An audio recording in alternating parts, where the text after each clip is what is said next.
बिस्मिल्लाहिर्रहमानिर्रहीम। आज मैंने आपके लिए एक फ़िज़िकल ट्रेनर का इंतज़ाम किया है। उनकी मालूमात में उनके पास जो नॉलेज है वो मैं आपके साथ इंशाअल्लाह शेयर करूँगा। आपको याद होगा हमने अक्सर रमज़ान के नाम से एक प्रोग्राम शुरू किया था।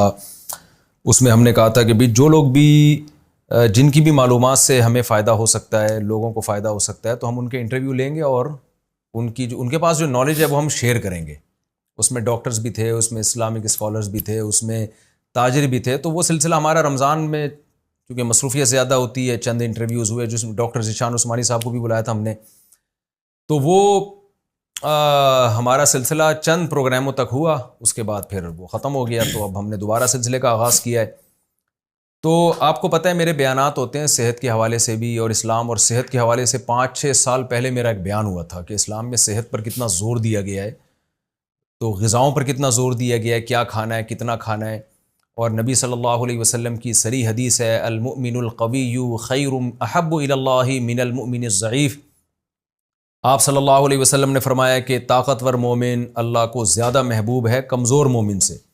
सहाबा सारे ताकतवर थे, सारे बड़े ज़बरदस्त फ़िट थे। वो बाज़ सहाबा सलमा इब्न अकवा रज़ी अल्लाह ताला अन्हु, आपको पता है, घोड़े से तेज़ दौड़ लिया करते थे। ये तो अब मुसलमानों में ये हिसाब किताब शुरू हुआ है जो अब हमारी तोंदें निकल गई हैं और पड़े रहते हैं। पुलिस आ रही है सुबह उठाने के लिए, खा रहे हैं तो खाए चले जा रहे हैं, धमाके के साथ फटफटा के एक दिन ख़त्म हो जाते हैं। इतने मरीज़ कोलेस्ट्रॉल के, शुगर के, एक ऐसा हो गया ये कि जैसे पता नहीं हम यानी ख़ुदकुशी की पूरी कोशिश है। मैं आपको एक हदीस सुनाऊँ, सही है, बुखारी की हदीस है। रसूलुल्लाह सल्लल्लाहु अलैहि वसल्लम ने फरमाया कि खैरुल क़ुरूनी क़र्नी सुम्मल्लज़ीना यलूनहुम सुम्मल्लज़ीना यलूनहुम। आप सल्लल्लाहु अलैहि वसल्लम ने फरमाया सबसे बेहतरीन मेरा ज़माना, फिर उसके बाद वाला, फिर उसके बाद वाला। उसके बाद ज़माना ख़राब होना शुरू होगा। तो पहली ख़राबी क्या होगी? आप सल्लल्लाहु अलैहि वसल्लम ने फरमाया झूठ फैल जाएगा, और उन्हीं बुराइयों में आपने ये फरमाया कि जो है ना, मोटापा फैल जाएगा। यानी मोटापे को भी आप सल्लल्लाहु अलैहि वसल्लम ने ऐसे पेश किया जैसे मुसलमान बुराई की तरफ जा रहे हों, तो मोटापा फैल जाएगा। तो उलमा कहते हैं कि मोटापे की दो किस्में हैं। एक तो वो मोटापा जो नेचुरल होता है, कुदरत की तरफ से होता है। मैंने बड़े बड़े उलमा देखे हैं जो बहुत कम खाते हैं, लेकिन कुदरत की तरफ से उनकी बॉडी बढ़ी हुई है और पेट निकला हुआ है, वो कुदरत की तरफ से। वो मोटापा ज़ाहिर है बुरा नहीं है, वो तो बाज़ सहाबा में भी था। बहुत से बुजुर्गान दीन ऐसे गुजरे हैं जो बहुत कम खाते थे, लेकिन कुदरत ने उनको एक भारी जिस्म दिया। किसी का पेट निकला होता है, बाय नेचर होता है ये। लेकिन एक मोटापा जिसकी हदीस में बुराई बयान की गई है वो है कि आप अपनी सेहत का ख्याल ना करें और आप अपनी तमाम तर सलाहियतें खाने पीने पे लगा दें, जैसे कि हमारी कौम ने लगाई हुई है। मुझे याद है, मैं अक्सर बयान में वाक़या सुनाता हूँ, एक साहब कोलेस्ट्रॉल के मरीज़, हार्ट अटैक उनको हो चुका है। 12 बजे शादी में खाना खा के आ रहे थे और ताफ्तान और जो घी, जमा हुआ घी होता है ना, वो फोड़ फाड़ के माशाल्लाह 12 साढ़े 12 बजे मैंने उनको देखा, दावत से आ रहे हैं। वैसे भी माशाल्लाह काफ़ी गोल मटोल से थे। मैंने कहा अभी क्या प्लान है आपका? कहते हैं मैं जाते ही सो जाऊंगा। तो मैंने कहा देखें, इस तरह से आपकी जो लाइफ गुजर रही है, आपको अटैक भी हो चुका है, ब्लड प्रेशर के आप मरीज़ हैं, शुगर के आप पेशेंट हैं, और आप 12 बजे खाना खा के बग़ैर वॉकिंग के सोएंगे, तो ऐसा ना हो कि सुबह आपको पुलिस भी ना उठा सके। तो ये हमारी कौम का एक अलमिया है। बड़े अरसे से तमन्ना थी कि किसी माहिर फ़िज़िकल ट्रेनर को मैं अपने चैनल पे बुला के उनकी मालूमात को मैं लोगों के सामने शेयर करूँ मैं, ताकि हमारे नौजवान में थोड़ी अवेयरनेस पैदा हो, हमारी ख़वातीन में भी, हमारे मर्दों में भी। अच्छा, ट्रेनर के हवाले से मसला ये है कि यूट्यूब पे एक से एक फंटर पड़ा हुआ है। व्यूज़ अपने बढ़ाने के लिए फेंके जा रहे हैं, लंबी लंबी बड़े बड़े फेंकू पड़े हुए हैं। पाकिस्तान में, इंडिया में, हर तरह हर जगह पर होते हैं। इस ज़रा सी चीज़ को राई का पहाड़ बना के पेश करते हैं। लोग उनके स्टाइल पे मर रहे होते हैं, तो बस वो व्यूज़ बढ़ाने की फ़िक्र में होते हैं। तो मैंने जिनको आज पॉडकास्ट के लिए बुलाया है, उनसे मैं जो मुतासिर हुआ वो इस बेस पे नहीं कि उनके मैंने चैनल का विज़िट किया और उनकी मैंने कोई लंबी लंबी बातें उन्होंने उसमें की हुई थी, बल्कि मैं चंद नौजवानों को मैंने देखा कि 1 साल पहले उनकी हालत क्या थी। तो जब वो मुझसे मिलने के लिए आए साल के बाद, तो ज़बरदस्त उनकी बॉडी बन चुकी थी, बहुत अच्छी सेहत हो चुकी थी। तो मैंने उनसे पूछा भाई ये क्या इनकलाब आया है? तो उन्होंने मुझे सर का बताया कि जी फ़हाद रिज़ा साहब हैं, वो फ़िज़िकल फ़िटनेस के एक ट्रेनर हैं, तो हमने उनसे ट्रेनिंग ली है। मुझे बड़ा अच्छा लगा। मैंने कहा यार ये तो एक नज़र आ रहा है ना कि एक आदमी यानी इस तरह से था और वो इस तरह से हो गया, और उसका जो है ना हिसाब किताब पहले आड़ा तिरछा था, अल्लाह का शुक्र है वो इन्होंने डेंटिंग पेंटिंग का काम करके उसको सारा बिल्कुल जनाब एक ऐसा इंसान बना दिया जो जो अल्लाह देखना चाहते हैं किसी को कि मैंने ऐसा पैदा किया था और ये आड़ा तिरछा हो गया है। तो बच्चा जब पैदा होता है ना बिल्कुल नेचर पे होता है, बिल्कुल फिट होता है। फिर वो मेरी तरह पराठे खा खा के और बर्गर तो मैं नहीं खाता, लेकिन लोग खा रहे हैं रात को 12-12 बजे फोड़ फाड़ के, वो वैसा नहीं रहता जैसा अल्लाह ने उसको बनाया था। तो क़यामत में अल्लाह उसको कहेगा कि मैंने तुझे क्या बनाया था, तू क्या बन के आ रहा है मेरे पास। तो अमाल का भी हिसाब होगा और बदअमालियों में ये भी दाखिल है कि आप अपनी सेहत का कितना ख्याल रखते हैं। तो एक सेहतमंद मुआशरे को तश्कील देना ये बहुत वक्त की अहम ज़रूरत है। तो इसलिए मेरी बात ज़रा ज़्यादा लंबी हो गई, लेकिन ये तमहीद बहुत ज़रूरी थी कि मैं तो ज़ाहिर एक मजहबी स्कॉलर समझा जाता हूँ, तो मेरा क्या काम कि जी एक बॉडी बिल्डर को मैं बुलाऊँ और फिज़िकल ट्रेनर को मैं बुलाऊँ। तो ये मेरा ये इसलिए काम था कि ये हमारे मज़हब का एक हिस्सा है। तो मैं बहुत शुक्रिया अदा करता हूँ जनाब फ़हद रिज़ा साहब कि आपने हमें टाइम दिया। अल्लाह ताला आपको बहुत जज़ाए खैर दे। और सबसे पहले मैं आपसे ये दरख्वास्त करूँगा कि आप जो आपकी क्वालिफ़िकेशन है, जो आपका एक्सपीरियंस है, वो ज़रा आप अपनी ही ज़बान से एक दफ़ा खुद इंट्रोडक्शन करवा दें। अस्सलाम वालेकुम एवरीवन। सबसे पहले तो बहुत बहुत शुक्रिया मुफ्ती साहब मुझे बुलाने का, और आई रियली फील ऑनर्ड क्योंकि बहुत सारे ऐसे लोग हैं फ़िटनेस इंडस्ट्री में जो मुझसे कहीं ज़्यादा क्वालिफाइड, कहीं ज़्यादा एक्सपीरियंस्ड हैं, लेकिन मैं अपने आप को उनसे मुनफरिद इसलिए समझता हूँ कि मेरी जो टारगेट मार्केट है वो आम आवाम है। बहुत दफ़ा मैं अगर फॉर एग्ज़ाम्पल मैं छोटा सा तारुफ़ कराऊँ तो मैं एक सेल्स प्रोफेशनल रह चुका हूँ। मैंने IBA से ग्रेजुएट किया था बैक इन 2011। मैं एक बिज़नेस ग्रेजुएट हूँ।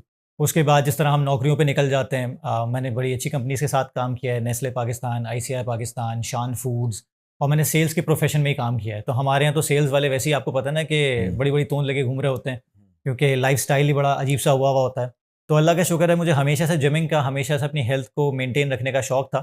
तो मैंने इस शौक को आगे ले जाते हुए थोड़ा-सा फ़ोर्स ही किया कुछ अरसे पहले, 6-7 साल पहले, कि हाँ, इसका स्कोप बड़ा अच्छा है इस फ़ील्ड का, क्योंकि मुझे अपना कोई काम करना था। और मज़ा जब ही आता है जब आपके काम की नीड हो सोसाइटी को और आप थोड़े से उसमें से पैसे बना सकें, थोड़ा प्रॉफ़िट बना सकें और खिदमत खल्क़ कर सकें। तो मैंने ये चूज़ किया, मैंने कुछ सर्टिफ़िकेशंस की, लोकली की, इंटरनेशनल की। मैं पढ़ता बहुत हूँ, ठीक है? मेंटल हेल्थ के हवाले से, फ़िज़िकल हेल्थ के हवाले से, रिसर्च पेपर्स, आर्टिकल्स, बुक्स वगैरह। लोगों के एक्सपीरियंसेस से बहुत सीखता हूँ, क्योंकि जितने लोगों के साथ मैंने काम किया 10-12 साल, सबसे ज़्यादा मुझे अफ़सोस जब हुआ जब वो लोग भी बिल्कुल इस तरह बातें करते हैं जिस तरह हमारे घर में दादियाँ और नानियाँ बात करती हैं हेल्थ के हवाले से। क्योंकि उन्होंने कभी जिम की शक्ल नहीं देखी होती, कभी साइंस से उनका पाला नहीं पड़ा होता। वो उस ज़माने की बातें कर रही होती जो अब बेसिकली एप्लीकेबल नहीं है, क्योंकि उस ज़माने में मैनुअल वर्कआउट बड़ा होता था, लोग चलते फिरते थे। टीवी खोलने के लिए भी जाके बटन दबा के टीवी खोलते थे। अब तो हर चीज़ रिमोट पे आ गई है, तो वो लाइफ़स्टाइल अब लागू नहीं हो सकता। तो मैंने इसको देखते हुए आगे जब ये चीज़ लेके गया, तो अल्लाह का शुक्र है 4-5 साल से मैं लोगों को ट्रेन कर रहा हूँ, ऑनलाइन भी ट्रेन कर रहा हूँ, फिज़िकली भी ट्रेन कर रहा हूँ, पाकिस्तान से बाहर भी ट्रेन कर रहा हूँ, पाकिस्तान के अंदर भी। ठीक है, जज़ाकुमुल्लाह। अच्छा, पहले ही बात तो आप ये बताएं, जब भी हम किसी चीज़ के बारे में मालूमात लेना चाहते हैं तो सबसे पहले हमें उसकी डेफिनेशन पता होती है। सेहत की डेफिनेशन क्या है, फिटनेस की डेफिनेशन क्या है? अच्छा, इसमें आपने सेहत और फिटनेस 2 मुख्तलिफ चीज़ों की बात की है। बेसिकली हेल्थ और फिटनेस की बात की हम लोगों ने। हेल्थ अलग है, फिटनेस अलग है। हेल्थ को इम्प्रूव करने से आपकी फिटनेस इम्प्रूव हो सकती है, ठीक है? होता क्या है कि एक बच्चा है, वो ग्रेजुएट करता है किसी आईवी लीग यूनिवर्सिटी से, वो जॉब के लिए जाता है मार्केट में, उसको बोला जाता है आपके पास एक्सपीरियंस नहीं है। वो बेचारा थका रहा, बोलता है यार इतनी महंगी डिग्री की है, मैं तो फुल फिट हूँ, मेरे तो सारे डॉक्यूमेंट्स मेरे पास है, मेरे पास एक्सपीरियंस नहीं, मुझे जॉब दो। क्यों? क्योंकि आपके पास एक्सपीरियंस नहीं है। वो मार्केट के आपने धक्के नहीं खाए हुए, आपके पास वो इनसाइट्स नहीं है। इसका मतलब है आप जॉब के लिए फिट नहीं है। सही। हेल्थ और फिटनेस में फ़र्क है। हेल्दी होने का मतलब अल्लाह ताला का शुक्र है कि आपके सारे जो लवाज़मात हैं सब ठीक हैं, आपका दिल धड़क रहा कोलेस्ट्रॉल है, सही है, शुगर सब सही कुछ है। ठीक है, आप परफेक्ट हैं, आपके सारे टेस्ट रिपोर्ट परफेक्ट हैं, आप ज़बरदस्त हैं। लेकिन अगर आपको बोला जाए कि घोड़े से तेज़ दौड़ो, तो आप नहीं दौड़ सकते, क्योंकि उसकी प्रैक्टिस नहीं है आपके पास। आप उसके लिए गुड फिट नहीं है, गुड। ठीक है? तो ये 2 डेफिनेशन हमें पहले डिफरेंशिएट कर लेना चाहिए, क्योंकि बहुत सारे लोग क्या कहते हैं, हमारी जो पेरेंट्स होते हैं, ग्रैंड पेरेंट्स होते हैं, बस हेल्दी दो और क्या चाहिए? नहीं, फिटनेस, क्योंकि अगर किसी को अखाड़े में उतारा जाए लड़ने के लिए और वो सिर्फ हेल्दी हो, तो आराम से उसको पिछाड़ यानी ये दिया बड़ा जाएगा। ज़बरदस्त बात ये हो गई कि जी हेल्दी होने का मतलब सारी रिपोर्टें क्लियर हैं उसकी। हाँ, ठीक है ना, उसकी बिल्कुल रिपोर्ट ऐसे सारी क्लियर है। लेकिन फिटनेस नहीं है और उसकी। फिटनेस का मतलब ये है कि अब सारी रिपोर्टें क्लियर ही होती हैं बहुत से लोगों की, लेकिन चल नहीं सकते, 2 कदम चलते हैं। बिल्कुल, बिल्कुल। मैंने ऐसे ऐसी रिपोर्टें वालों को देखा है कि मैंने उनको कहा कि थोड़ा सा वॉक करें और वो 5-10 मिनट के बाद उनको सांस फूलना शुरू हो गया। बिल्कुल, बिल्कुल। तो वो फिटनेस के मामले में ज़ीरो हैं। देखिए, हर फिट बंदा हेल्दी होता है, लेकिन हाँ। हर हेल्दी बंदा फिटनेस नहीं हो सकता और फिट नहीं हो सकता। इसमें डिफरेंस है। सबसे पहले तो ये हमें जानना चाहिए, ताकि फिर हम, क्योंकि फिटनेस आती है ट्रेनिंग से, इसमें भी फर्क है। एक्सरसाइज कर लो, ट्रेनिंग कर लो, ये माइंडसेट का फर्क है। एक्सरसाइज आप एक दफा करोगे, दूसरी दफा नहीं करोगे, लेकिन जब आप ट्रेनिंग के माइंडसेट से करोगे ना, आप जिस तरह मदरसों में, स्कूल्स में हम ट्रेन करते हैं लोगों को, हम एक माइंडसेट क्रिएट करते हैं। तुम्हें बाहर जाना है, अच्छे अच्छे कॉलेज सिखाते हैं, अच्छी नौकरी करनी है, 60,000 लाख की नौकरी करनी है, सही है। कुछ लोग बोलते हैं कि नहीं यार, तुम्हें स्किल सीखनी है। आजकल तो फ्रीलांसिंग का दौर है, हर कोई स्किल, ग्राफिक डिजाइनिंग वगैरह सीख रहा है। तो कोई गोल होता है माइंड में, उसके मुताबिक ट्रेन करते हैं। तो आप एक दफा जब प्रैक्टिस करते हो, अगले दिन भी करते हो, उससे अगले दिन भी करते हो। ये तो वही वाला लतीफा हो गया कि बच्चा पहली दफा स्कूल जाता है, तो स्कूल से आता है, बड़ा खुशबाश होता है। माँ पूछती है, मेरा बेटा स्कूल से आ गया, मजा आया? बोला मजा तो बहुत आया, लेकिन कल दोबारा जाना है। सही है। तो ट्रेनिंग का मतलब ये है कि आपको अब लाइफ टाइम वो करना ही करना है, जिससे आप फिटनेस की तरफ जाते हैं और आपकी हेल्थ ऑटोमेटिकली इंप्रूव होती रहती है। फिटनेस क्या नहीं है? फिटनेस बहुत सारी ऐसी चीजें नहीं है जो आजकल प्रमोट कर दिया गया। फिटनेस फैंसी नहीं है, फिटनेस शशके और चोंचले नहीं है, ठीक है। फिटनेस बॉडी बिल्डिंग नहीं है, फिटनेस वजन कम करना नहीं है, फिटनेस पेट कम करना नहीं है। फिटनेस लॉन्ग टर्म के लिए अपनी हेल्थ को मेंटेन करना है। और इसमें सबसे बड़ी बात आपने, यानी ये मुमकिन है कि एक आदमी देखने में बड़ा हैंडसम, स्मार्ट हो, लेकिन वो फिट ना हो। बिल्कुल ऐसे ही है। और अगर कोई स्पेसिफिक स्पोर्ट्स में क्रिकेट खेलता है, लेकिन उसकी प्रैक्टिस ही ना हो पीछे, तो वो नहीं कर सकता ना काम। तो उसके लिए उसकी ट्रेनिंग करना जरूरी है। MMA है, कराटे है, सब कुछ है। हेल्दी भले हो, लेकिन ये 2-3 चीजें अलग अलग हो गई।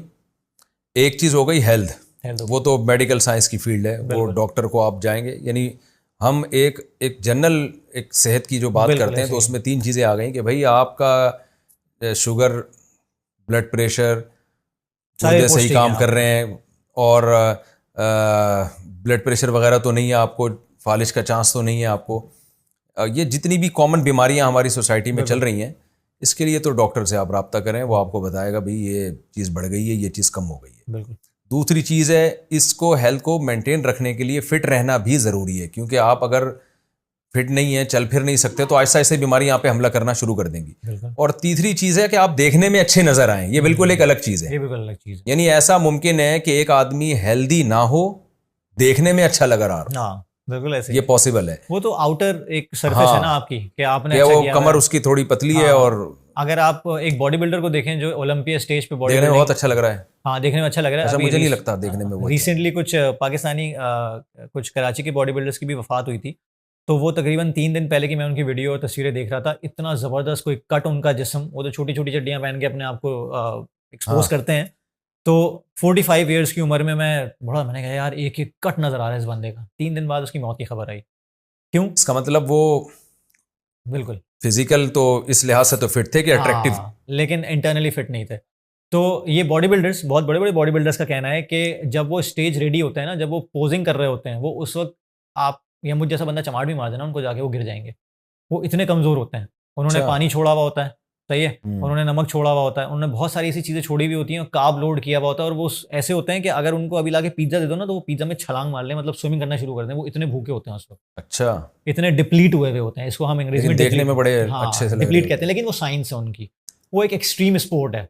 जिस तरह एक रेसिंग है, नॉर्मल बाइक की रेसिंग आप कर रहे हैं, लेकिन उसी रेसिंग को जो डेफिनेटली कुछ ऐसी रेसिंग होती है जिसमें ऐसा होता है कि आपको वेवर साइन करना पड़ता है कि भाई आपको कुछ भी हो जाए, ये आपका मसला है। वो एक्सट्रीम स्पोर्ट्स में शुमार होते हैं। तो ये एक्सट्रीम स्पोर्ट्स है जिसमें आप अपने आप पे टेस्ट भी करते हैं, स्टेरॉइड भी लेते हैं, उल्टी सीधी चीज़ें भी लेते हैं, आप एक्सपेरिमेंट करते हैं अपने साथ। तो वो दिखने वाली चीज़ जो आपने बोली, वो अच्छा, उसके पीछे भी इश्यूज हैं, उसके पीछे भी मोटिव्स हैं कि कमाते हैं उससे लोग। तो ये मिस्टर ओलंपिया जो US में जीतता है, वो इतना कमा लेता है, अगर वो जीत जाए, पहली दूसरी तीसरी पोजीशन आए, तो साल आराम से निकल जाता है।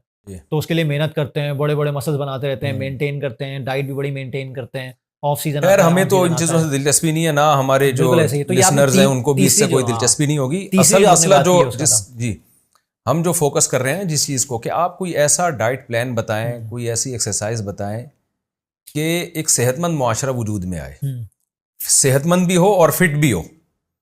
बिल्कुल। देखिए, तो इसके लिए क्या करना पड़ेगा? पहली बात कि इसमें उम्र की कोई कैद है या नहीं। एक आदमी ने 50-60 साल तक की जिंदगी आड़ी तिरछी गुजार दी उसने, आज उसको ख्याल आ रहा है कि यार मैं फिट भी नहीं हूं और हेल्दी लाइफ भी नहीं है मेरी।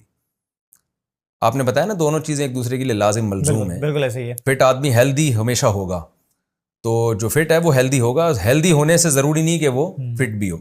तो फिटनेस को हमें ज्यादा फोकस करना है ताकि आप एक हेल्दी लाइफ गुजार सकें। तो सबसे पहली मेरा इस बारे में जो सवाल है वो ये है कि इसमें एज का कितना दखल है, क्योंकि 50, 55, 60 साल गुजार दिए, अब क्या उन चीज़ों की तलाफी हो सकती है जो नुकसानात उसने कर लिए हैं? अच्छा, इसमें दो किस्म के लोग होते हैं। एक वो होते हैं जिन्होंने एक लाइफ स्टाइल एक्टिव रहा होता है, फिर छोड़ के वो दोबारा 50 साल में उनको होश आता है। एक वो होते हैं जो हमेशा से इनएक्टिव रहे हैं, ठीक है। जो इनएक्टिव रहे हैं उनके बचने के चांसेस थोड़े कम होते हैं, क्योंकि अब वो वाइटैलिटी नहीं रहती बॉडी में कि इंसान उस तरफ आ सके। लेकिन फिर भी अल्लाह ताला के यहाँ देर है अंधेर नहीं है। वो अगर एक कंसिस्टेंसी के साथ रहें, 2, 3, 4 महीने लगे रहें, तो अल्लाह ताला का निज़ाम ऐसा है, बॉडी अडेप्ट कर जाती है। लेकिन अगर वो काफ़ी अरसे के बाद 10-20 साल के बाद आ रहे हैं, तो मसल में एक चीज़ पाई जाती है, अल्लाह ताला का निज़ाम है, मसल मेमोरी कहा जाता है उसको। वो आपकी हेल्प करती है, क्योंकि अगर आप ढीले पड़ गए और आपने एक्सरसाइज की, तो उस मसल के सेल्स में वो मेमोरी मौजूद है कि आप कोई काम दोबारा करना शुरू करेंगे ना, तो मसल्स फौरन रिस्पॉन्ड करना शुरू करेंगे, फौरन शेप में आना शुरू होंगे। तो दो किस्म के लोगों की बड़ी जल्दी रिजल्ट्स आते हैं। एक नए लोग, क्योंकि पहली दफ़ा कर रहे हैं बिल्कुल, या फिर उनकी खैर एज इतनी नहीं होनी चाहिए, 50-60 में तो नहीं, जो नए लोग होते हैं। एक वो जो काफ़ी अरसे बात कर रहे हैं, तो उनके मसल मेमोरी का एक फ़ायदा होता है। दूसरी चीज़, अल्लाह ताला का निज़ाम जो भी है एक सिस्टम के तहत है। अगर आप किसी प्राइमरी के बच्चे की साइंस की बुक उठा के देखें, तो उसमें एक एनाटमी, एक स्ट्रक्चर होता है। ख़वातीन और मर्दों का अंदर ढांचा वांचा दिखाया हुआ होता है, ऊपर मसल्स दिखाए हुए होते हैं। तो जैसे आपने इंट्रोडक्शन में बात की ना कि एक शेप में भेजा गया है तुम्हें, तुमने उस शेप को डी शेप कर दिया है। ये बिल्कुल सही बात है कि बेसिकली फिटनेस उस शेप को मेंटेन करने का नाम है, उसको इन्हांस करने का नाम नहीं है। अब उसमें क्या होता है कि उसमें आपके सिस्टम्स हैं। आप कभी अगर साइंस की बुक उठा के देखें बच्चों की, तो उसमें कार्डियोवैस्कुलर सिस्टम है जो दिल से होता है, रेस्पिरेटरी सिस्टम है जो सांस का सिस्टम है, मस्कुलर सिस्टम है जो मसल का सिस्टम है। इसी तरह आपका ग्लैंड्स के मसल, आपके जो जितने भी हार्मोनल इश्यूज हैं उसका एक सिस्टम है। तो मसल 3 तरह के होते हैं, skeletal muscle, smooth muscle, cardiac. Smooth और कार्डियक अल्लाह ताला ने 2 तरह के निज़ाम बनाए। आपका दिल धड़क रहा है, आपको इंस्ट्रक्ट करने की जरूरत नहीं कि धड़को। जिस वक्त आप पैदा होना शुरू होते हैं, एंड तक आपका दिल, दिमाग, गुर्दे, फेफड़े, जितना भी अंदर का निज़ाम है, वॉलंटरी है, इनवॉलंटरी है, सही है, वो सब चल रहा है ऑटोमेटिक पे। जो आपको चलाना पड़ रहा है वो मेरा ये हाथ है। ये हाथ कैसे चल रहा है? ये हाथ चल रहा है स्केलेटल मसल से। स्केलेटल मसल कौन सा है? जो इस हड्डी को मूव कर रहा है। अगर इस हड्डी के ऊपर ये मसल ना हो ना, तो ये हाथ में मूव नहीं कर सकता, ये जॉइंट को मूव नहीं कर सकता, अगर इस जॉइंट के अराउंड स्ट्रॉन्ग मसल्स ना हो। तो जो मैंने आपसे बात की थी शो से पहले कि स्ट्रॉन्ग का मतलब बड़ा होना नहीं है, स्ट्रॉन्ग का मतलब आपके जिस्म को इस काबिल करना है कि आप नॉर्मल रूटीन के काम कर सकें। अगर मुझे किसी बच्चे को उठा के हवा में उछालना है और मुझे चुक आ गई, या मुझे कहीं ज़मीन से उठा के कोई चीज़ लेनी है, मेरी कमर में चुक आ गई, तो इसका मतलब मैं अनफिट हूँ। जो मेरे कमर के अगेंस्ट जो इर्द गिर्द के मसल हैं वो वीक हैं। तो ये सारी चीज़ें बड़ी ज़रूरी हैं कि फ़िटनेस की डेफिनेशन जो आपने बताई थी, मैं वहाँ से लिंक करूँगा कि आप जिस शेप में हैं उस शेप को मेंटेन करें, और उसके लिए ग़िज़ा बहुत ज़रूरी है। सही है। बहुत दफ़ा मैंने देखा है कि यार कुछ भी खाओ पियो लेकिन एक्सरसाइज करो, नहीं, ये बिल्कुल गलत है। क्योंकि अगर आप सब कुछ खाते पीते रहेंगे तो इसका मतलब यही है कि आप बस एक कोल्हू के बैल की तरह चक्कर लगाते रहेंगे एक ही खंबे के अगेंस्ट। आप वही खाएंगे और वही निकालने जिम जाएंगे, जबकि जो आप खाते हैं उससे 500-600 कैलोरीज आराम से आप कंज्यूम कर लेते हैं, लेकिन जो आप वर्कआउट करते हैं उससे 150-200 कैलोरीज कंज्यूम करते हैं। सही। वो निकालते हैं। तो ये जो बैलेंस है ये बड़ा ज़रूरी है। फॉर एग्जाम्पल अगर मैं खाने की मिसाल लूँ, तो खाने में क्या खाना है ये भी ज़रूरी है, और किस तरह का खाना है ये भी ज़रूरी है। एक आलू, नॉर्मल साइज़ का आलू, अगर मैं उसको बेक करके ओवन में बेक करके या पैन में बेक करके छिलके समेत खाऊं तो बड़ा टेस्टी लगता है, ठीक है। 150 से 150-200 कैलोरीज उसमें होती हैं। उसी आलू का छिलका उतार के मैं फ्रेंच फ्राइज बना के खाऊं, 450 कैलोरीज होती हैं। अच्छा, वो आलू जैसे ही बना देगा आदमी को। बिल्कुल। तो वो प्रोसेस किस तरह की है वो भी डिफरेंस है। रोटी आप लाल आटे की, चक्की के आटे की खा रहे हैं जिसमें फाइबर है, जौ की रोटी खा रहे हैं, इस तरह की चीज़ें खा रहे हैं, आप दलिया खा रहे हैं जिसमें फाइबर है, ठीक है। आप रिफाइंड खा रहे हैं तो डेफिनेटली आपका इंसुलिन बहुत स्पाइक करेगा, मेटाबॉलिक सिंड्रोम जिस तरह शुगर होती है इस तरह के इश्यूज आपको क्रिएट करेगा।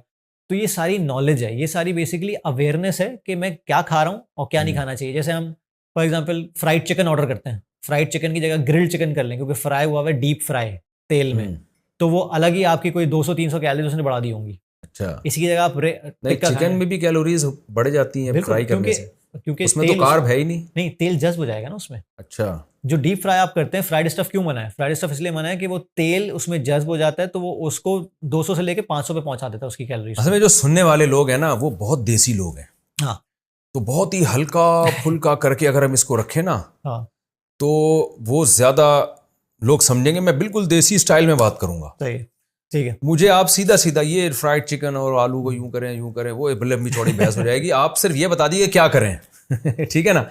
मुझे ये बताएं हाँ।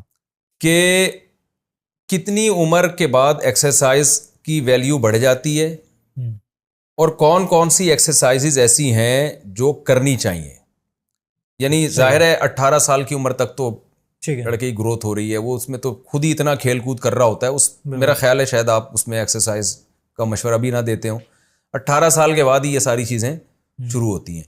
ये आपने बिल्कुल बात ठीक की। 18 साल के बाद से लेके किस एज तक किस किस्म की एक्सरसाइज, 40 साल के बाद क्या, और उनमें जॉगिंग की क्या वैल्यू है, वेट लिफ्टिंग की क्या वैल्यू है, इसके अलावा कोई और एक्सरसाइज आपके इल्म में हो कि वो योगा है, योगा भी लोग योगा कर रहे होते हैं, तो इसकी थोड़ी सी आप मालूमात दें कि जो लोग 18 साल के बाद एक्सरसाइज नहीं करते। अब जैसे हम तो 18 साल की उम्र से पहले भी भागते थे और 18 साल के बाद भी बहुत भागते थे, तो रेसिंग के मुकाबले होते थे हमारे, तो भागते थे और अल्लाह का शुक्र है उसके भागते ही रह रहे हैं, यानी अब तक भी भाग सकते हैं अल्हम्दुलिल्लाह। ठीक है। लेकिन मैं आज 19-20 साल के लड़कों को देखता हूं कि कभी वो हमारे साथ जॉगिंग पे जाएं तो वो भाग नहीं सकते हैं, हालांकि बिल्कुल यंग हैं वो ना प्रैक्टिस नहीं है। तो ये लड़के अगर ये अभी नहीं भाग रहे, इनके दिमाग में ये है कि कोई बात नहीं हम 40 साल के हो जाएंगे तो भाग लेंगे, ठीक है ना, अभी हमें क्या ज़रूरत है, अभी तो हम सेहतमंद हैं।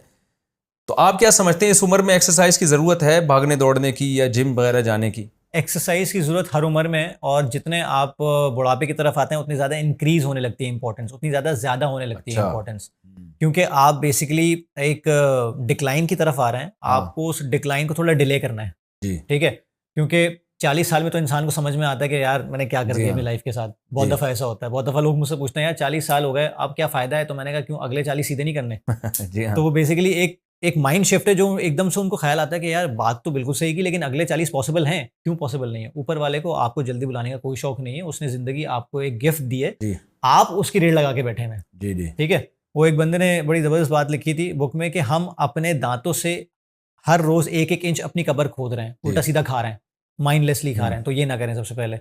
और बहुत दफ़ा क्या कहते हैं लोग, कहते हैं एक्सरसाइज नहीं करनी, बस हम कम खा लेंगे, एक्सरसाइज नहीं करेंगे।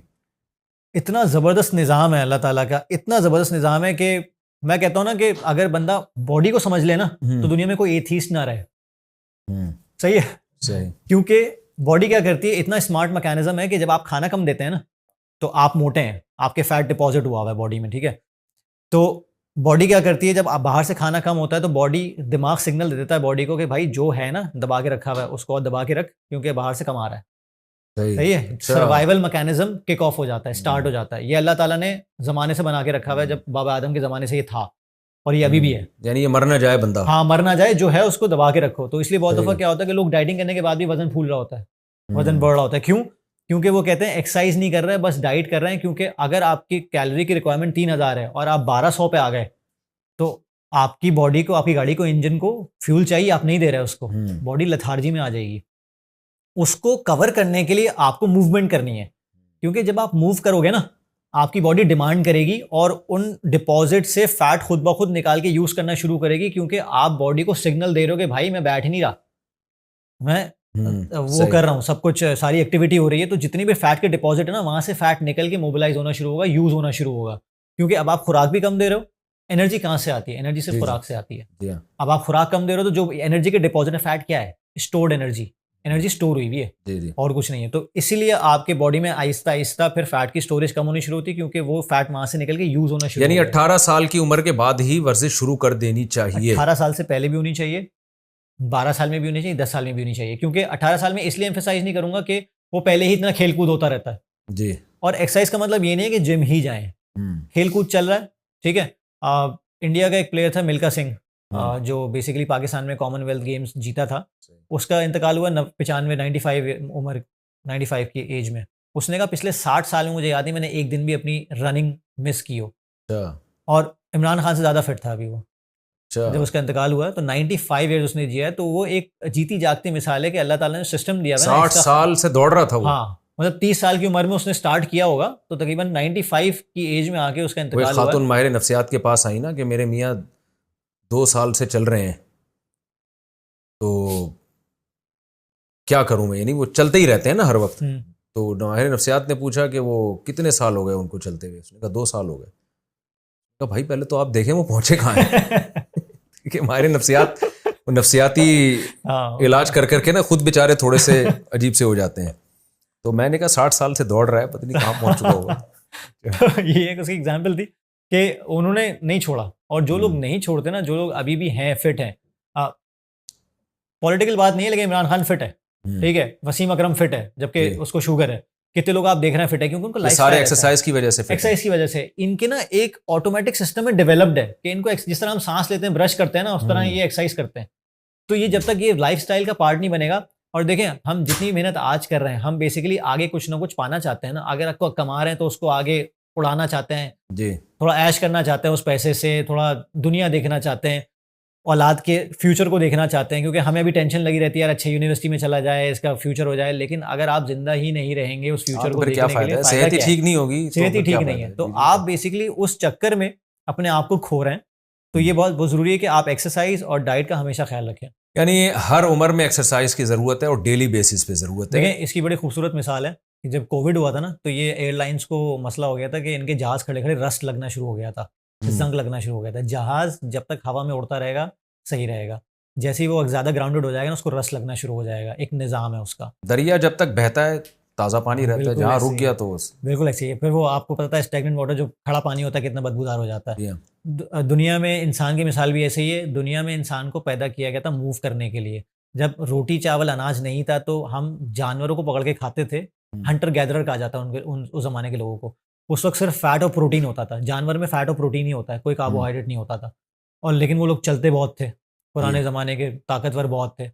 अच्छा, ये वैसे एक बात अजीब सी है कि कार्ब तो ज़रूरी है ना सेहत के लिए, एनर्जी तो कार्ब वाली यानी रोटी चावल आलू से मिलती है। तो गोश्तखोर लोग फिर क्या, जैसे ये शेर तो खाली गोश्त खाता है, इसमें एनर्जी कहाँ से आती है फिर? सबका सिस्टम है। देखें, एक डाइट है कीटो डाइट, सुना हाँ, होगा आपने जी, काफ़ी। जी, वो बहुत कीटोसिस पे काम करता है। वो आपका वज़न एकदम कम करता है, क्योंकि होता क्या है कि फॉर एग्ज़ाम्पल मेरे पास 90 केजी का बंदा आया, उसको हाँ। शुगर भी है, उसको बहुत सारी चीज़ें हैं, कार्बोहाइड्रेट उसको ना होने के बराबर खाने चाहिए, क्योंकि वो पहले ही ओवरडू कर चुका है, ओवरडोज़ कर चुका है। उसके लिए कीटो इसलिए बेहतर है कि वो क्या करेगा, अल्लाह ताला का निज़ाम है कि 1 ग्राम कार्बोहाइड्रेट आपकी बॉडी में 4 ग्राम पानी होल्ड करता है। अच्छा। जो ब्लोटिंग होती है ना, आप थोड़े फूले-फूले लगते हैं, तो आप खुद सोचें, जब कार्बोहाइड्रेट आपकी डाइट में से बिल्कुल खत्म हो जाएगा या 5% आ जाएगा, तो कितना पानी आप लूज करेंगे। अब यही होता है कि 90 के बाद ना आप 2 महीने बाद देखते हैं आप 75 पे पहुंच गए, या 2 हफ्ते बाद देखते हैं आप 70 पे पहुंच गए, तो आपको खुशी होती है कि यार ये तो वेइंग स्केल पे क्या हो गया, फैट लूज नहीं हुआ है, वाटर वेट लूज हुआ है। अच्छा, इंसान की बॉडी में 3-4 चीजें होती हैं, वाटर वेट, आपका मसल मास, आपका फैट परसेंटेज। तो वाटर वेट जो लूज हुआ है उसका नुकसान होता है क्या? नहीं नहीं नहीं, आपने खामखा होल्ड किया हुआ है ना, जिस तरह अच्छा, एक अच्छा, अच्छा। स्टैग्नेंट वाटर, खड़ा पानी है। अच्छा चलें, वो तो बड़ी पेचीदा सी बात हो गई ना फिर शुरू। मुझे ये बताएं ना कि एक बात तो ये क्लियर हो गई कि हर उम्र में एक्सरसाइज करनी चाहिए बिल्कुल, और डेली करनी चाहिए। तो ये डेली करें, डेली करें, ऑल्टरनेट डे करें। फॉर एग्जांपल जो लोग बिजी हैं वो नहीं कर सकते डेली, तो कम से कम इतनी इंटेंसिटी यानी इतने पावर के साथ करें कि वो अगर अगले दिन रेस्ट कर रहे हैं तो वो रिकवर हो जाए। रिकवरी भी इंपॉर्टेंट है। 3 चीज़ें इंपॉर्टेंट है, खाना पीना जिसकी हम बात कर रहे हैं, एक्सरसाइज जिसकी हम बात कर रहे हैं, तीसरी चीज़ की अभी तक हमने बात नहीं की, वो है रिकवरी, सोना जी और स्ट्रेस को जहन में रखना, जी मतलब जी इसको मैनेज करना। क्योंकि अल्लाह ताला ने खोपड़ी यहाँ लगाई है और जिस्म नीचे है। सही। यहाँ पे कुछ भी मसला होता है ना तो सारा निज़ाम धर्म भरम हो जाता मसला है। ही सारा यहाँ हो रहा मसला है। ही सारा यहाँ है। ये 10% है, हम्म। मतलब आपका रेस्ट और रिकवरी 10% है, जी डाइट आपका 60% है, बाकी 30% जो रह जाता है आपका वर्कआउट है।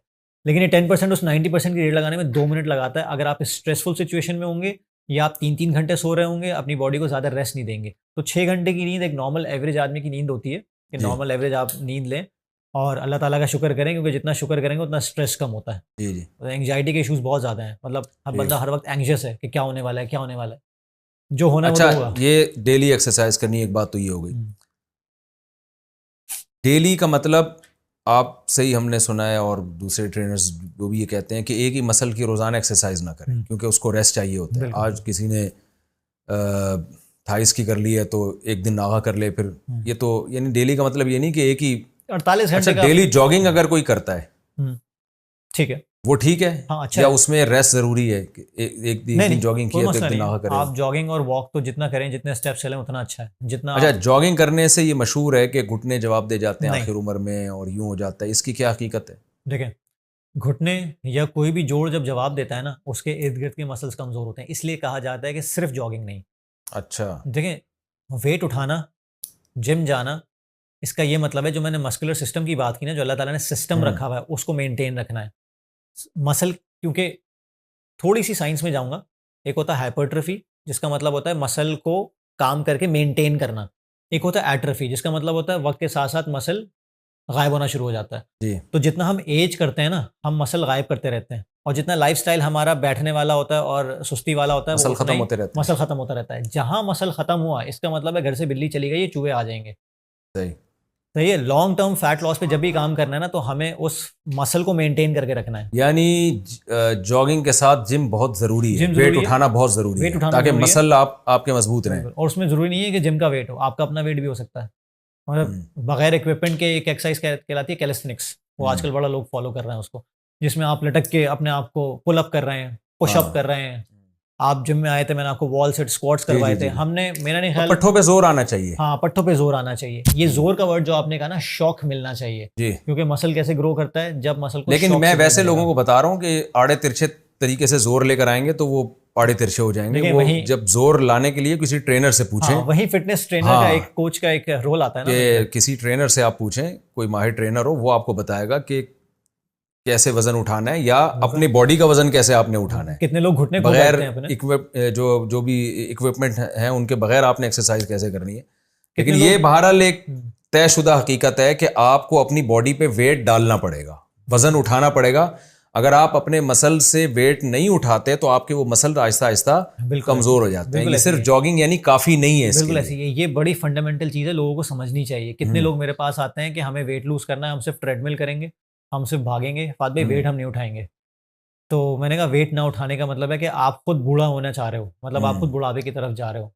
तो ये मसल को ज़रूरत है, क्योंकि मसल काम ही जब करता है जब उसको स्टिमुलस मिलता है, उसको जी। शॉक मिलता है। सही। तो वो शॉक देने के लिए ज़रूरी है कि वक्तन फवक्तन आप उसको थोड़ा थोड़ा शॉक देते रहें, और बिल्कुल उसको रिलैक्स टेंशन ना देते होने रहें दें। आप हाँ, उसको। टेंशन देते रहें। देखिए देखिए, लाइफ में जब भी ग्रोथ होती है, वो टेंशन से ही होती है। टेंशन को तो मैं कहता हूँ पार्सल करो तो उससे आदमी की टेंशन हाँ, नहीं, लेकिन जितनी भी ग्रोथ होती है ना, सही है ना? वो आपकी, आप स्टूडेंट को क्या करते हैं, स्टूडेंट को थोड़ा जरा जब मंझना कहते हैं ना कि आप इसको जरा पॉलिश करो, तो क्या करते हैं, आप उसको थोड़ी टेंशन देते हैं, वो एक आदमी को स्ट्रेस किसी ने देते हैं। कर्जा लेना था ना, तो वो बेचारा टेंशन में था कि यार ये मुझसे शाम पैसे मांगने आ रहा है। तो मैंने कहा कि कोई मसला नहीं है, आप टेंशन उसको दे दो। उसने कहा मैं कैसे टेंशन उसको दूं? मैंने कहा जब आए तो कहना नहीं है, तो ये जो आपकी टेंशन है पार्सल हो जाएगी वहाँ पे। ठीक। तो मसल को टेंशन देने की जरूरत है, बिल्कुल बिल्कुल वेट उस पर डालना जरूरी है, हाँ। उससे मसल मजबूत होंगे। बिल्कुल। जॉगिंग से आपकी क्या होगा कि कार्डियक हेल्थ अच्छी होगी, दिल की हेल्थ दिल अच्छी की हेल्थ होगी, अच्छी होगी। रेस्पिरेशन लेकिन अच्छी होगी, अगर stamina आप build मसल होगा। नहीं उठा रहे, सॉरी मसल पे को टेंशन नहीं दे रहे, आप उस पर बोझ नहीं डाल रहे, तो मसल वीक होने से जॉगिंग का भी आपको नुकसान बिल्कुल ऐसे ही, क्योंकि मसल वीक हो रहे हैं तो जॉइंट को प्रोटेक्ट कौन कर रहा जी है। हाँ, देखिए, जी जी। कोई रीजन है जिसको साइंस ने भी कहा है स्केलेटल मसल। क्यों? क्योंकि आपका जो स्केलेटन है ना, ये उसको सपोर्ट कर रहा है, ये मसल, इसलिए नाम ही रखा गया है। मतलब लोग सही। बहुत सी छोटी छोटी डिटेल्स को नहीं नोट करते कि भाई इसको कहा ही इसलिए जाता है कि स्केलेटन को सपोर्ट कर रहा है।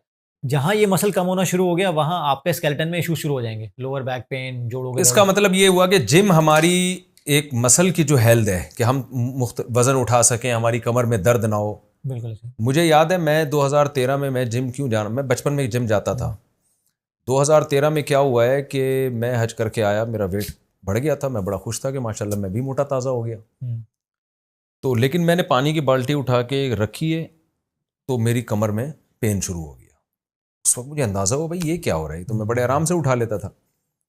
तो मैंने जो मशवरा किया तो पता चला जी क्योंकि वेट उठाना छोड़ दिया है, उसकी वजह से मसल्स कमज़ोर हो गए। तो अब जब मैं जाना शुरू हुआ तो अब अल्हम्दुलिल्लाह ऐसा नहीं होता, बाल्टी उठा के आराम से रख देते हैं। बिल्कुल ऐसे ही है। तो ये यानी इसका ये फ़लसफ़ा है कि आप वेट उठाने के काबिल ही नहीं रहते। कुछ ख़वातीन को मैंने ट्रेन किया ऑनलाइन, लाहौर में थी, इस्लामाबाद में थी।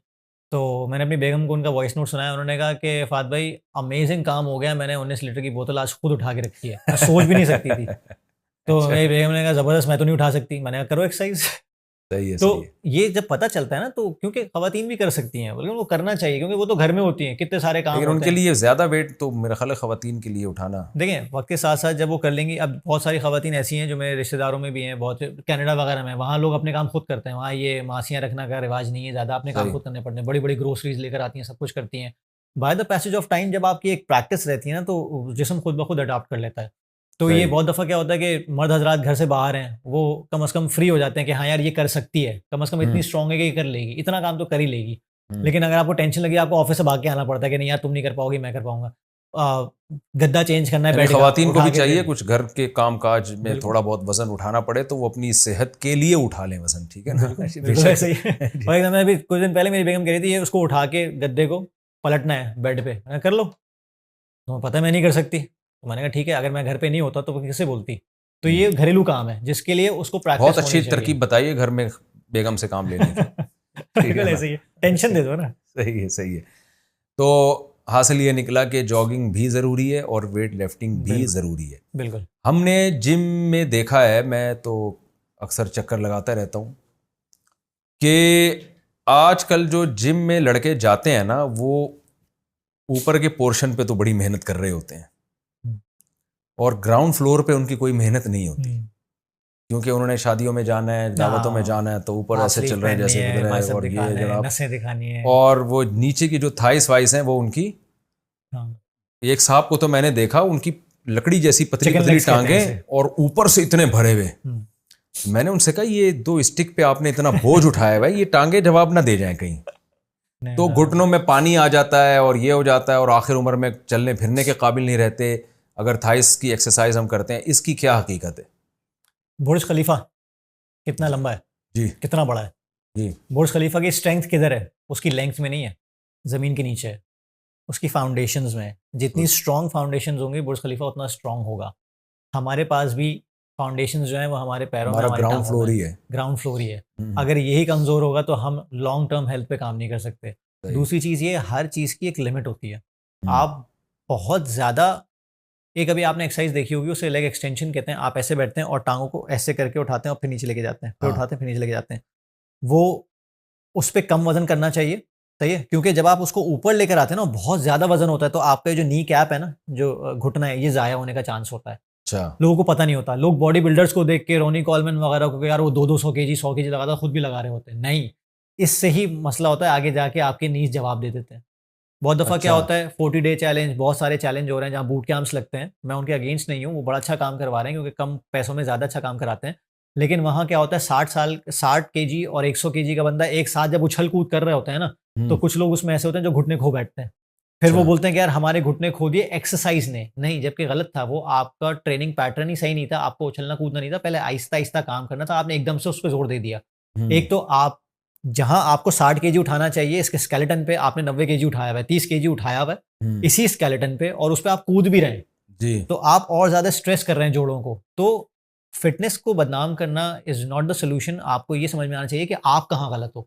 आपको किसी पर्सनल ट्रेनर को हायर करना चाहिए जो आपको ग्रेजुअली आहिस्ता आहिस्ता लेके जाए, आपको समझाए कि कौन सी एक्सरसाइज आपके लिए जरूरी है। अब ये है कि कहीं अगर आपको 20,000 देने हैं लेकिन 2,000 में काम आपका हो रहा है, तो भाई वो 18,000 का जो लॉस है ना, वो आपके 18 साल लेके डूब सकता है सही कह जब रहे कोचिंग सही नहीं हैं। होगी। यानी इसका खुलासा ये निकला कि ये मसाइल एतदाल, उनके साथ होते हैं जो एतदाल से नहीं करते। एतदाल से नहीं करते, और ऊपर एतदाल की बोझ होते हैं। डेफिनेशन क्या है? यानी मैं अगर जिम जाता हूं और मैं 40 किलो वेट उठाता हूं हम्म, शोल्डर के लिए, हम्म, मैं 12-12 15-15 के 3 सेट लगा लेता हूँ, तीसरे में जाके मैं बिल्कुल अधमुआ हो जाता हूँ, तो इसका मतलब ये है कि मेरी बॉडी इसकी मुझे इजाज़त दे रही है। बिल्कुल ऐसे ही। और अगर मैं 5-6 में ही आधा हो जाता हूँ, फिर भी मैं उठाए जा रहा हूँ और मुझे चक्कर आ रहे हैं या ये कि बहुत सख्त पेन शुरू हो रहा है, तो इसका मतलब ये मैं, यानी ये हर बहुत आदमी की सिंपल सा बॉडी फॉर्मूला उसको है, खुद बताएगी ना कि बहुत सिंपल सा फॉर्मूला है। बहुत से लोग मुझसे पूछते हैं कितने रेपिटेशन या कितना वो करना चाहिए। बहुत सिंपल सा फॉर्मूला है। आपको 10 से 12 रेपिटेशन जहां भी आपके लग जाए, आपने 40-40 उठाया, 10 से 12 लग रहे हैं, 12 से ज्यादा आप नहीं जा पा रहे, इसका मतलब है ये नॉर्मल वेट है, ओके वेट है सही आपके है। लिए 10 से 12 की रेंज। ये नॉर्मल लोगों के लिए मैं हमेशा कहता हूँ कि इतना वेट जरूर उठाएं। इसका मतलब 40 भी हो सकता है, 4 भी हो सकता है, डिपेंड करता है कि आपकी स्ट्रेंथ कितनी है। आहिस्ता आहिस्ता हो सकता है, अभी आप 40 10 दफा उठा रहे हैं, अगली दफा 44 या 45 10 दफा उठा लेंगे, तो इसका मतलब आप स्ट्रांग हो रहे हो, लेकिन सही। आहिस्ता आहिस्ता स्ट्रांग हो रहे हो। एकदम से जंप करने की जरूरत नहीं है, क्योंकि वो एतदाल से आउट हो जाता है, वो लिमिट से आउट हो जाता है, और वो बेसिकली आप फिर किसी और को देख के इंस्पायर हो रहे होते हो, जो कि जिसने दवाइयां भी खाई हुई होती हैं, जिसने ड्रग्स भी लिए हुए होते हैं, जो बॉडी बिल्डिंग कॉम्पिटिशन में होता है, आप वो नहीं हो। तो हम इंस्पिरेशन वहां से ले लेते हैं। तो एतदाल की डेफिनेशन ये है कि आपको पता होना चाहिए कि आपको कितने वेट्स उठाने जो आपके मसल को स्टिमुलेट कर दें, जी। मेंटेन कर दें और आपकी हेल्थ में कंट्रीब्यूट करें। वो हर ये ना हो आदमी कि के आपको लिए धीरे अलग धीरे है, आए। यानी हर जो आदमी के लिए अलग जो है। फर्स्ट टाइम आ रहा है, जाहिर है वो शुरू बिल्कुल में। ऐसी, बिल्कुल ऐसी। फिर वो क्या खाना पीना है उसका, क्या लाइफस्टाइल है, स्ट्रेस लेवल क्या है, क्योंकि जो बंदा एक शादीशुदा बंदा कॉर्पोरेट लाइफ में 9 to 9 की जॉब करके आ रहा है, बॉस की गालियाँ सुन के आ रहा है, घर में बेगम से भी फड्डा हो रहा है, फिर वो जिम आ रहा है, वो उस तरह की ट्रेनिंग नहीं कर सकता जो एक सेठ आदमी कर सकता है जिसके पास माशाल्लाह सब कुछ है और वो मेंटेन्ड है। तो हम लोग इंस्पिरेशन ऐसे लोगों से लेते हैं जो कि हमारे इक्वल नहीं होते। तो हमेशा सही कोशिश ये करनी चाहिए कि इंस्पिरेशन वहाँ से लो जहाँ रियलिस्टिक एक्सपेक्टेशन होनी सही चाहिए। है सही। अच्छा, जिम की ज़रूरत या जॉगिंग की ज़रूरत मर्दों के लिए तो है, क्या ख़वातीन के लिए भी इतना ही ये सब ज़रूरी है जितना आदमियों के लिए हाँ, ज़रूरी है? बिल्कुल है क्योंकि जैसे मैंने एनाटॉमी की बात की कि आप अगर साइंस की बुक में देखें तो साइंस की बुक में दोनों के का स्ट्रक्चर दिखाया जाता है। हम्म, मसल दोनों के पास है, मस्कुलर सिस्टम दोनों के पास है जी। और अल्लाह ताला ने दोनों का सेम निज़ाम रखा है। तो हम्म, उनका बस एक सीन ये है कि बहुत दफ़ा क्या होता है जो लेडी बॉडी बिल्डर्स होती हैं वो बेसिकली मर्द को मर्द टेस्टोस्टेरोन का हार्मोन बनाता है, हाँ, औरत को औरत ईस्ट्रोजन का हार्मोन बनाता है। तो वो क्या करती हैं वो ख़वातीन टेस्टोस्टेरोन इंजेक्ट करती हैं। जब कहीं जाके अच्छा उनके मर्दाना मसल बनते हैं, गोल शोल्डर हो गए, अच्छा बाइसेप अच्छा निकला अच्छा। है, बाइसेप निकला है। अगर नॉर्मल ख़वातीन नॉर्मल एक्सरसाइज करेंगी तो उनके मर्दाना मसल नहीं बन सकते कभी भी, सिस्टम ही नहीं है बनाना वो। भी नहीं चाहिए, मेरा ख्याल है बनाना भी नहीं उनके लिए चाहिए, अल्लाह ने रखा भी वो नहीं है ये। स्ट्रॉन्ग होती हैं। जैसे मैंने कहा ना कि एक बंदी 19 लीटर की बोतल लगा रही है, उसके लिए सही है। वो हम्म, इस काबिल हो गई है और वो सारे काम अपने कर सकती है, बच्चों को लाने ले जाना है स्कूल से, छोड़ना-छाड़ना, जो भी घर के काम है, झाड़ू-पोछा, जो भी वो कर सकती है। झाड़ू-पोछा भी अच्छी एक्सरसाइज है। जी। मतलब इससे सिंपल सी बात है, लोग एब्स लगाते रहते हैं, मैं तो कहता हूँ आप झाड़ू लगाएँ तो झाड़ू में आपको बैठ के एब्स ही लग रहे होते हैं। अच्छा खासा टेंशन का काम है हाँ, झाड़ू बिल्कुल लगाना, ऐसे ही आदमी की पोछा कमर लगाना, पकड़ के बैठ झाड़ू जाता है लगाना, थोड़ी हम देर तो नहीं में। लगा सकते। जी, हकीकत बता रहा हूँ। तो अच्छा, ये बताएं कि खुराक की कितनी अहमियत है इसमें? और मैं ऐसे लोगों से मिला हूँ, वो कह रहे हैं यार 70-75 साल उनकी उम्र है और बहुत ज़बरदस्त वेट लिफ्टिंग कर रहे हैं। उन्होंने, मैं तो यकीन नहीं आ रहा था ये आदमी 75 साल का है। हुँ, मैंने कहा क्या खाते हैं? उन्होंने कहा सब कुछ खाता हूँ मैं, हुँ। गरीब आदमी हूँ, मेरे पास खाने पीने के कि सिलेक्टेड ग़िज़ाएँ खाने के मेरे पास पैसे नहीं है। तो क्या ऐसा भी है कि जो मर्ज़ी खा लो? आपने मज़दूर देखे हमारे ना यहाँ तो लोग जिनके जायदादें भी खा जाते हैं, आपको हाँ, पता है। तो कुछ भी खा लो। आपने वो या इसका कोई बहुत बड़ा दखल है कि नहीं जी फिर आपने ये खाना है ये नहीं खाना? वो खाना क्या है वो मैं अगले क्वेश्चन में आपसे जी, पूछूंगा। लेकिन ये फ़लसफ़ा कि जो भी खा लो, बस जब जब आप एक्सरसाइज कर रहे हो तो लक्कड़ हज़म पत्थर हज़म हाँ, सब हो जाएगा, या नहीं? खाने की भी एक बहुत बड़ी वैल्यू है इसमें। इसके 2 पहलू हैं। आपने ऐसे मज़दूर देखे हैं ना जिनके सिक्स पैक बने हुए होते हैं? जी। मज़दूर हैं सिक्स पैक बने हुए हैं और जब हम्म, उनको खाने में बिठाओ तो वो 2-3 प्लेटें आराम से बिरयानी फोड़ देते हैं। जी हाँ। देख भी खा जाएँगे।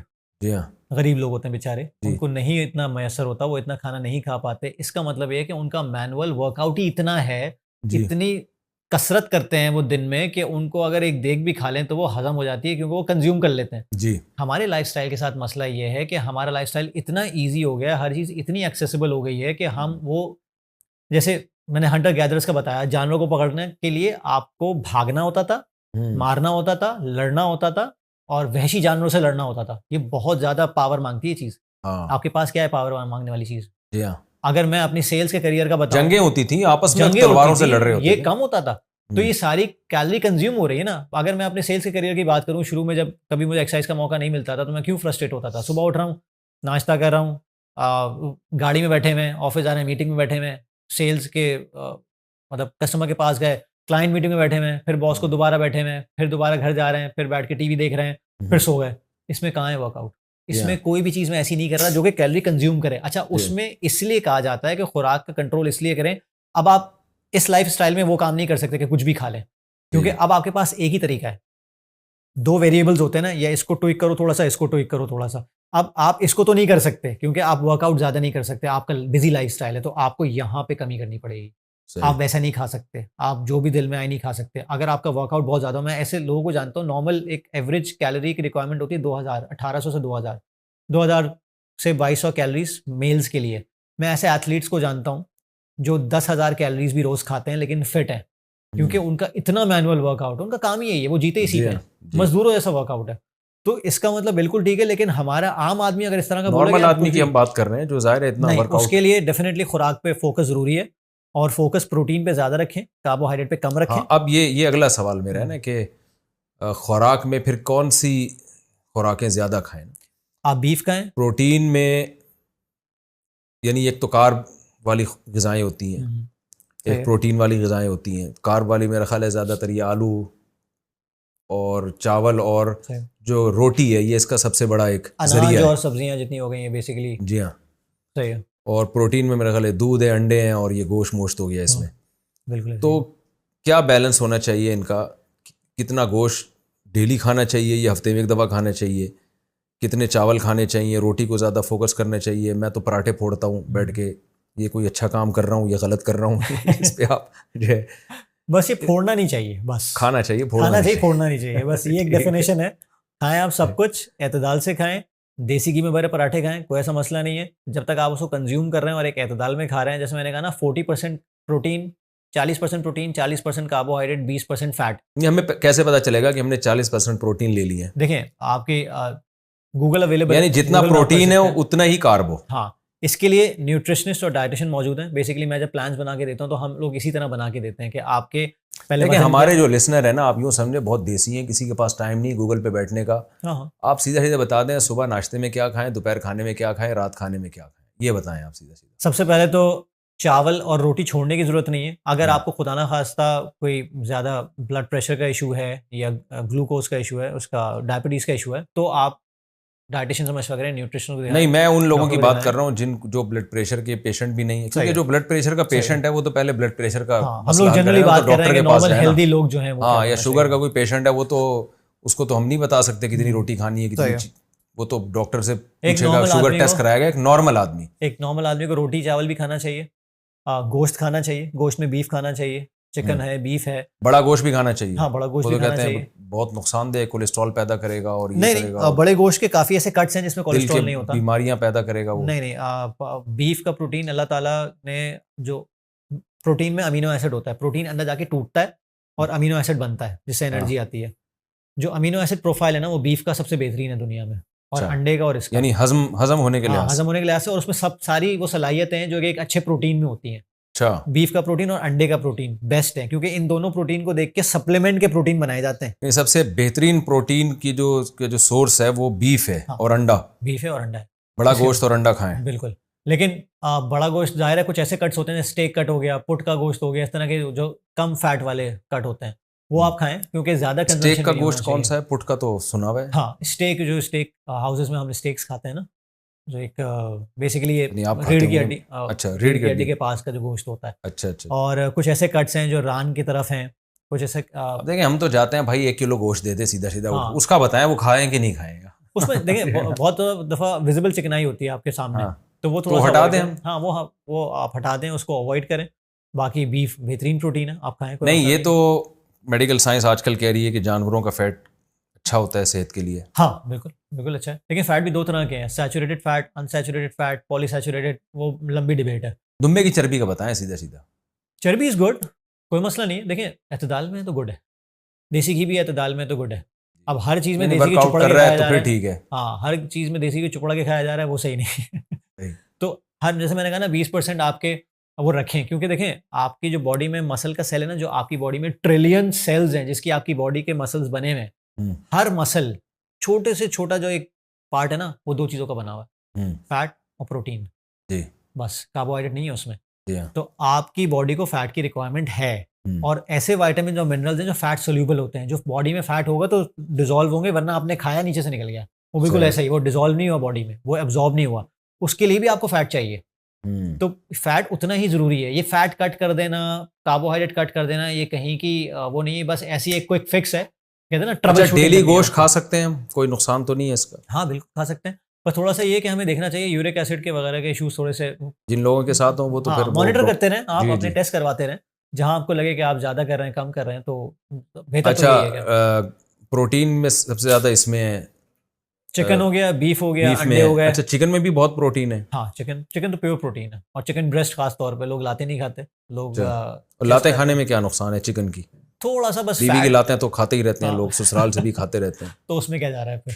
चिकन की लात भी खा सकते नहीं, हैं। कहते हैं उसमें फैट होता है, कुछ लोग मना कर रहे होते हैं चिकन की लातें नहीं खाएं। मुझे वो तो असल चिकन में, की लातों का शौक मुझे है। नहीं, मुझे लगता है कि वो जो चिकन ब्रेस्ट होता है ना, वो जरा सूखा होता है, लेग्स जूसी होती हैं, हाँ जो मैंने लोगों को नोट किया है, तो वो जी। थोड़ा सा उस तरफ जाते हैं कि यार वो जूसी बोटियां जी ज्यादा जी होती जी हैं। हाँ जी। बस ये फर्क नजर आता है, वरना जिसको जो प्रोटीन के मिले लिहाज वो, से कोई वो हाँ, मसला प्रोटीन के ज्यादा कोई फर्क नहीं है। अच्छा। लेकिन ये है कि वो उबली हुई चिकन वगैरह वो फिर बॉडी बिल्डिंग वाली चीज़ है, वो फिर अलग निकल नहीं, जाती ये है। जो बॉडी बिल्डर लोग अक्सर कहते हैं कि बड़ा गोश्त खाने से जो स्किन मोटी हो जाती है आपकी, नहीं।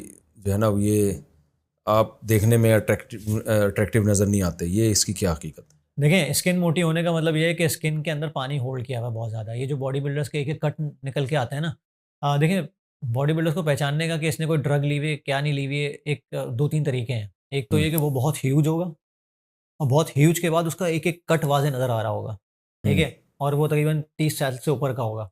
हुँ, तो एक तो एज निकलने के बाद इतना मसल बनता नहीं है आपका, नेचुरली। फिर आपके नसें भी निकल रही होंगी उस पे, बहुत सारी ऐसी हाँ, चीज़ें जिससे आप पहचान सकते हैं।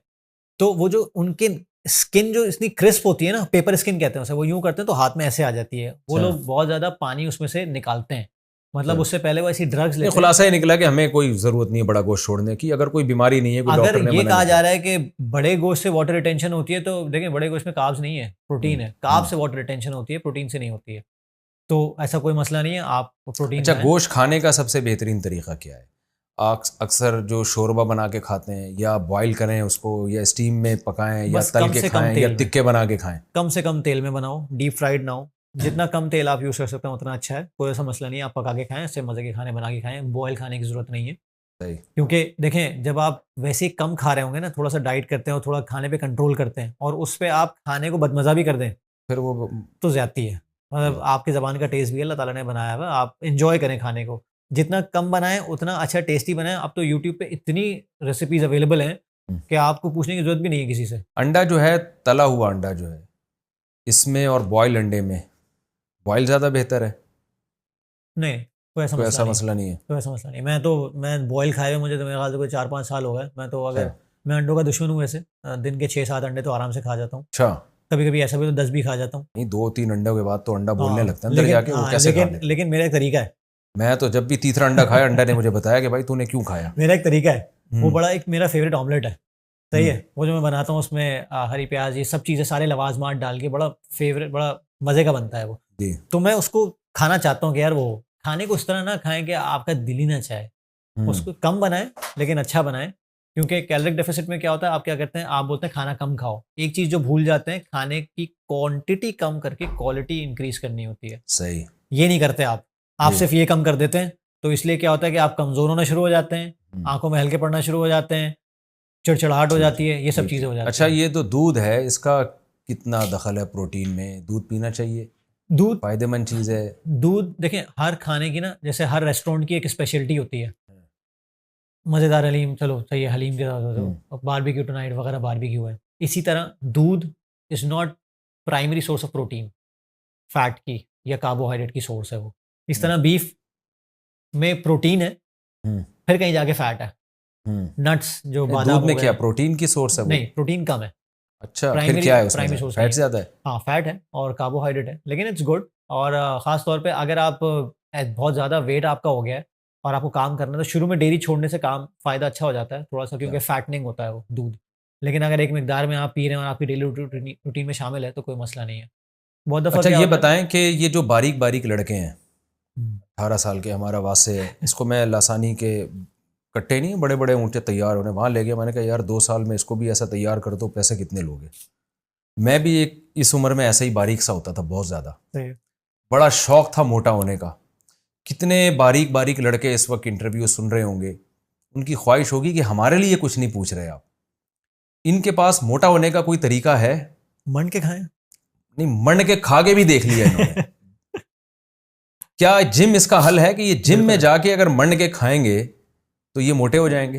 क्या मुमकिन है अच्छे ये? मोटे होंगे, सिर्फ़ मोटे नहीं होंगे। सिर्फ़ खा के सिर्फ़ मोटे होने का चांस है, लेकिन हुँ। मंड के खाएँ और जिम करें, तो अच्छे इनके मोटे लिए कोई होंगे। पाबंदी नहीं है इनके कि लिए पाबंदी कार्ब नहीं ना है। लें और ये ना लें और वो ना लें। देखिए, पतले-पतले लोगों के लिए इजाज़त है, रोटी, चावल और सब ऊपर कुछ वाले ने छोड़ें। 3 तरह की बॉडी टाइप बनाई है। हुँ, एक होता है जिसको लक्कड़ हज़म, पत्थर हज़म कुछ भी खिला लो उसको नहीं लगता, हुँ, वो कहलाते हैं एक्टोमॉर्फ। हुँ। बीच में आते हैं, इन दोनों का बीच होता है। फिर एक्सट्रीम आता है, हवा भी खा लो तो मोटे हो जाते हैं, जी। पानी पी लो तो मोटे हो जाते हैं। जैसे हुँ। हड्डी चौड़ी होना बोलते हैं, हाँ, कि यार हाँ, हड्डी चौड़ी है। हाँ। ये बेसिकली आप जिनकी बात कर रहे हैं वो यहाँ हैं और इनको सब माफ़ है, शुरू-शुरू में। यानी कुछ लोग ऐसे होते हैं जितना भी खाएँ मोटे नहीं होते, तो मतलब हम वो देख के जेलस खाते हो रहें। सकते हैं उनसे कि यार सबको अलावा है तुम लोगों को। ये वो जी, लोग जी। होते हैं जिनसे आप जेलस नहीं, फ़ील कर ऐसे सकते लोगों हैं। को मैं जानता हूँ। मैं खुद भी ऐसा ही था। हाँ। मैं माशाल्लाह खाता-पीता था, मोटा नहीं होता था और मैं। देखें, इसमें ना सबसे ज़्यादा क्या होता है कि इसमें आपको कार्बोहाइड्रेट ज़्यादा खाने चाहिए। इसमें प्रोटीन नहीं खाना चाहिए ज़्यादा। अच्छा, इसमें ऐसे कार्बोहाइड्रेट, बारीक क्योंकि लड़कों को चाहिए कि हाँ, वो क्योंकि मीठा बारीक ज़्यादा खाएँ। लड़कों का जो एम है मसल ग्रो करना नहीं है, बॉडी का वेट ग्रो करना है। हाँ तो बॉडी का वेट ग्रो होगा आपके फैट और कार्बोहाइड्रेट ज़्यादा खाने से। तो जहाँ मैंने 40-40-20 बोला, वहाँ आप समझ लें कि 50 से 60% कार्बोहाइड्रेट कर लो, 30% प्रोटीन कर लो, 20% फैट कर लो। यानी ऐसे लोग मरने के फोड़ सकते हैं ना, हाँ, ये बहुत अहम बात आ गई ना, वरना वो भी शुरू हो जाते हैं, पता चले कि सुबह सुबह नहीं कितने लोग मुझसे पूछते हैं जॉगिंग कर करके गायब ही हो गए हाँ, वो। कितने लोग मुझसे पूछते हैं हाँ मुझे प्रोटीन बताओ, मुझे वेट बढ़ाना है। मैंने कहा आपको प्रोटीन की जरूरत नहीं है, आप दबा के शकरकंदी आ रही है, दिन रात खाओ 200-200 ग्राम, कोई मसला नहीं है। आप ये अपने अंदर बहुत खुद इंपॉर्टेंट फर्क सवाल था ये, बिल्कुल। क्योंकि आजकल ना हर एक डाइट पे आ गया है बिल्कुल ना इस तरह। तो ये उन लोगों के लिए जो नॉर्मल आम तौर पे जो जरा खा नहीं, के केले दूध इसका शेक बना के पिए, केले खजूर ये नट्स डालें उसमें, बादाम बादाम ऐसे ऐसे थिक शेक बना के पिए, उनको सब मोटे हो जाएंगे। मोटे हो जाएंगे आराम से, और अच्छे सही। मोटे होंगे। और दवाएं खा के मोटे होना कैसा है? नहीं वो देखें, दवाएं खा के मोटा होना क्विक फिक्स है, मतलब आपको बस मोटा होना है, जिसकी वजह से आप लुट भी जाते हैं और बहुत सारे हार्मोनल इम्बैलेंसेस हो जाते हैं, जो हाइपोथायराइड के इश्यूज होते हैं ना। मेरे पास ऐसे भी क्लाइंट्स आए हैं जो एक ज़माने में ऐसे ही थे, सही है, उन्होंने जिम में कुछ लड़कों को देख के उन्होंने कहा यार फूलना है, सही है। अब देखें आजकल के दौर में जब वैसे ही फुकदान है पैसों का, हर कोई बैठा हुआ है और उसको ऐसा मुर्गा नजर आ जाए जो सिर्फ मोटा होना चाहता है, कुछ भी कर दो यार मुझे बस शेप में आना है, तो उसके लिए बहुत सारे सॉल्यूशंस अवेलेबल हैं। वो लुट जाता है और फिर उसके बाद खुदा ना खास्ता ऐसी चीज़ें दे दी जाती हैं जो हार्मोनल इम्बैलेंसेस कर देती हैं, सही। आपके अंदर के खेल उससे खिलवाड़ कर देती हैं।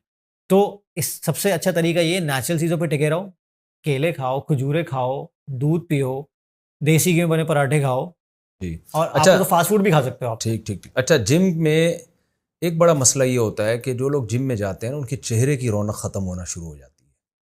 ये मैंने कॉमन देखी है एक चीज़। और बड़े बड़े बिल्डरों को भी आप देखें, इतने इतने से मुंह होंगे, बाकी इतनी बड़ी बॉडी पर इतनी सी एक चीज़ रखी हुई होगी। तो इसका क्या हल है? ज़ाहिर है इंसान के तो चेहरे में जब तक अट्रैक्शन नहीं होगी, वो लोगों को अच्छा तो नहीं लगेगा ना। और इंसान का तो सबसे पहला इंट्रोडक्शन उसका फेस है। तो असल में ये मॉडर्न स्टैंडर्ड्स हैं जो कि कहते हैं जॉ लाइन अच्छी होनी चाहिए, गाल पिच्चे होने चाहिए, ऐसा होना चाहिए। ये मॉडर्न स्टैंडर्ड है जो मॉडलिंग की दुनिया से आया हुआ है, मीडिया की दुनिया से आया हुआ है, लोग चाहते हैं ऐसा। लेकिन कुछ ऐसा होता है कि बहुत ज़्यादा एक्सट्रीम स्पोर्ट, जिस तरह बॉडी बिल्डिंग वाला मैंने कहा, जैसे फॉर एग्जाम्पल इसका हल क्या है? जिम के दौरान आपका चेहरा अंदर ना धसे, आपके चेहरे की रौनक बरकरार रहे, क्या खाना पड़ेगा या क्या करना पड़ेगा उसके लिए? देखिए, अव्वल तो जो चेहरे का फैट होता है ना, जो एक्स्ट्रा फैट है वो जाता है, और ज़्यादा कोई चीज़ नहीं जाती, जो कि कहते हैं कि चेहरे पे वैसे ही ज़्यादा है, तो वो कम हो जाना चाहिए। बस वो अल्लाह ने बनाया ज़्यादा तो ज़्यादा ही रहे, अच्छा है ना, ताकि देखने में तो बंदा तो लगे ना अच्छा। लेकिन ये है कि भरा भरा चेहरा अच्छा लगता है ना। हाँ, बहुत एक्सट्रीम अगर गाल अंदर हो गए, कुछ हो गया, इसका मतलब है आप किसी ड्रग्स पे हैं या फिर आप बहुत ज़्यादा एक्सट्रीम कोई डाइट ले रहे हैं, इसकी ज़रूरत नहीं है। सबसे पहली बात तो ये मैं हमेशा कहता हूँ, आपको अपना गोल पता हो। अगर आप इसी से कमा रहे हो ना, अगर आपको फोटोजेनिक चेहरा चाहिए और आपको पिक्चर्स खिंचवा खिंचवा के आप उससे कमा रहे हो, तो आपका गोल अलग है, वो तो आप अलग ही नहीं, वो उनकी, हम तो एक नॉर्मल सेहत की बात कर रहे हैं। लेकिन नॉर्मल सेहत वाले के लिए वो गोल ही नहीं है। तो जब आप उस गोल के लिए ट्रेन ही नहीं करोगे, कभी उस लेवल पे नहीं आओगे कि आपकी आंखें धस जाएं और ये हो जाए। पानी कहते हैं ज़्यादा पीना चाहिए, इससे चेहरे की रौनक बरकरार रहती है। बिल्कुल पीना चाहिए पानी तो, बल्कि जैसे मैंने कहा ना कि बॉडी में वाटर रिटेन करता है। बॉडी वाटर क्यों रिटेन करती है, क्यों पकड़ के रखती है? क्योंकि जितना पानी आएगा उतना पानी फ्लश आउट होगा, उतना आप यूरिनेट करेंगे, उतना पेशाब करेंगे। तो उससे होता क्या है कि साइकिल चलता रहता है, तो पानी खड़ा नहीं होता जिस्म में, वो स्टैग्नेट नहीं होता। तो इसके लिए ज़रूरी है कि आप 3 से 4 लीटर, अगर आप वर्कआउट भी कर रहे हैं और आपकी डाइट भी अच्छी है, तो आप 3 से 4 लीटर पानी पिएं, ताकि वो बॉडी पकड़ के ना रखे, उसको फ्लश आउट करती रहे और फ्रेश वाटर और फ्रेश ब्लड आपको देती रहे। तो 3 से 4 लीटर वाटर तो कहीं नहीं गया, ये तो ज़रूरी है। और इससे भी चेहरे पे और स्किन पे रौनक रहती है। और ये जो मैंने बताया बॉडी बिल्डर जिनके चेहरे छोटे छोटे लगते हैं ना, मैंने अभी आपको बताया कि ये डायरेटिक्स लेते हैं जो पानी को निकालते हैं। तो ये बिल्कुल जब स्टेज पे जाते हैं ना, आप इनको 2 दिन पहले भी देखेंगे ना, हशाश बशाश लगेंगे, लेकिन उस वक्त जिस वक्त ये स्टेज पे खड़े होते हैं, इनके जिस्म में पानी ना होने के बराबर होता है।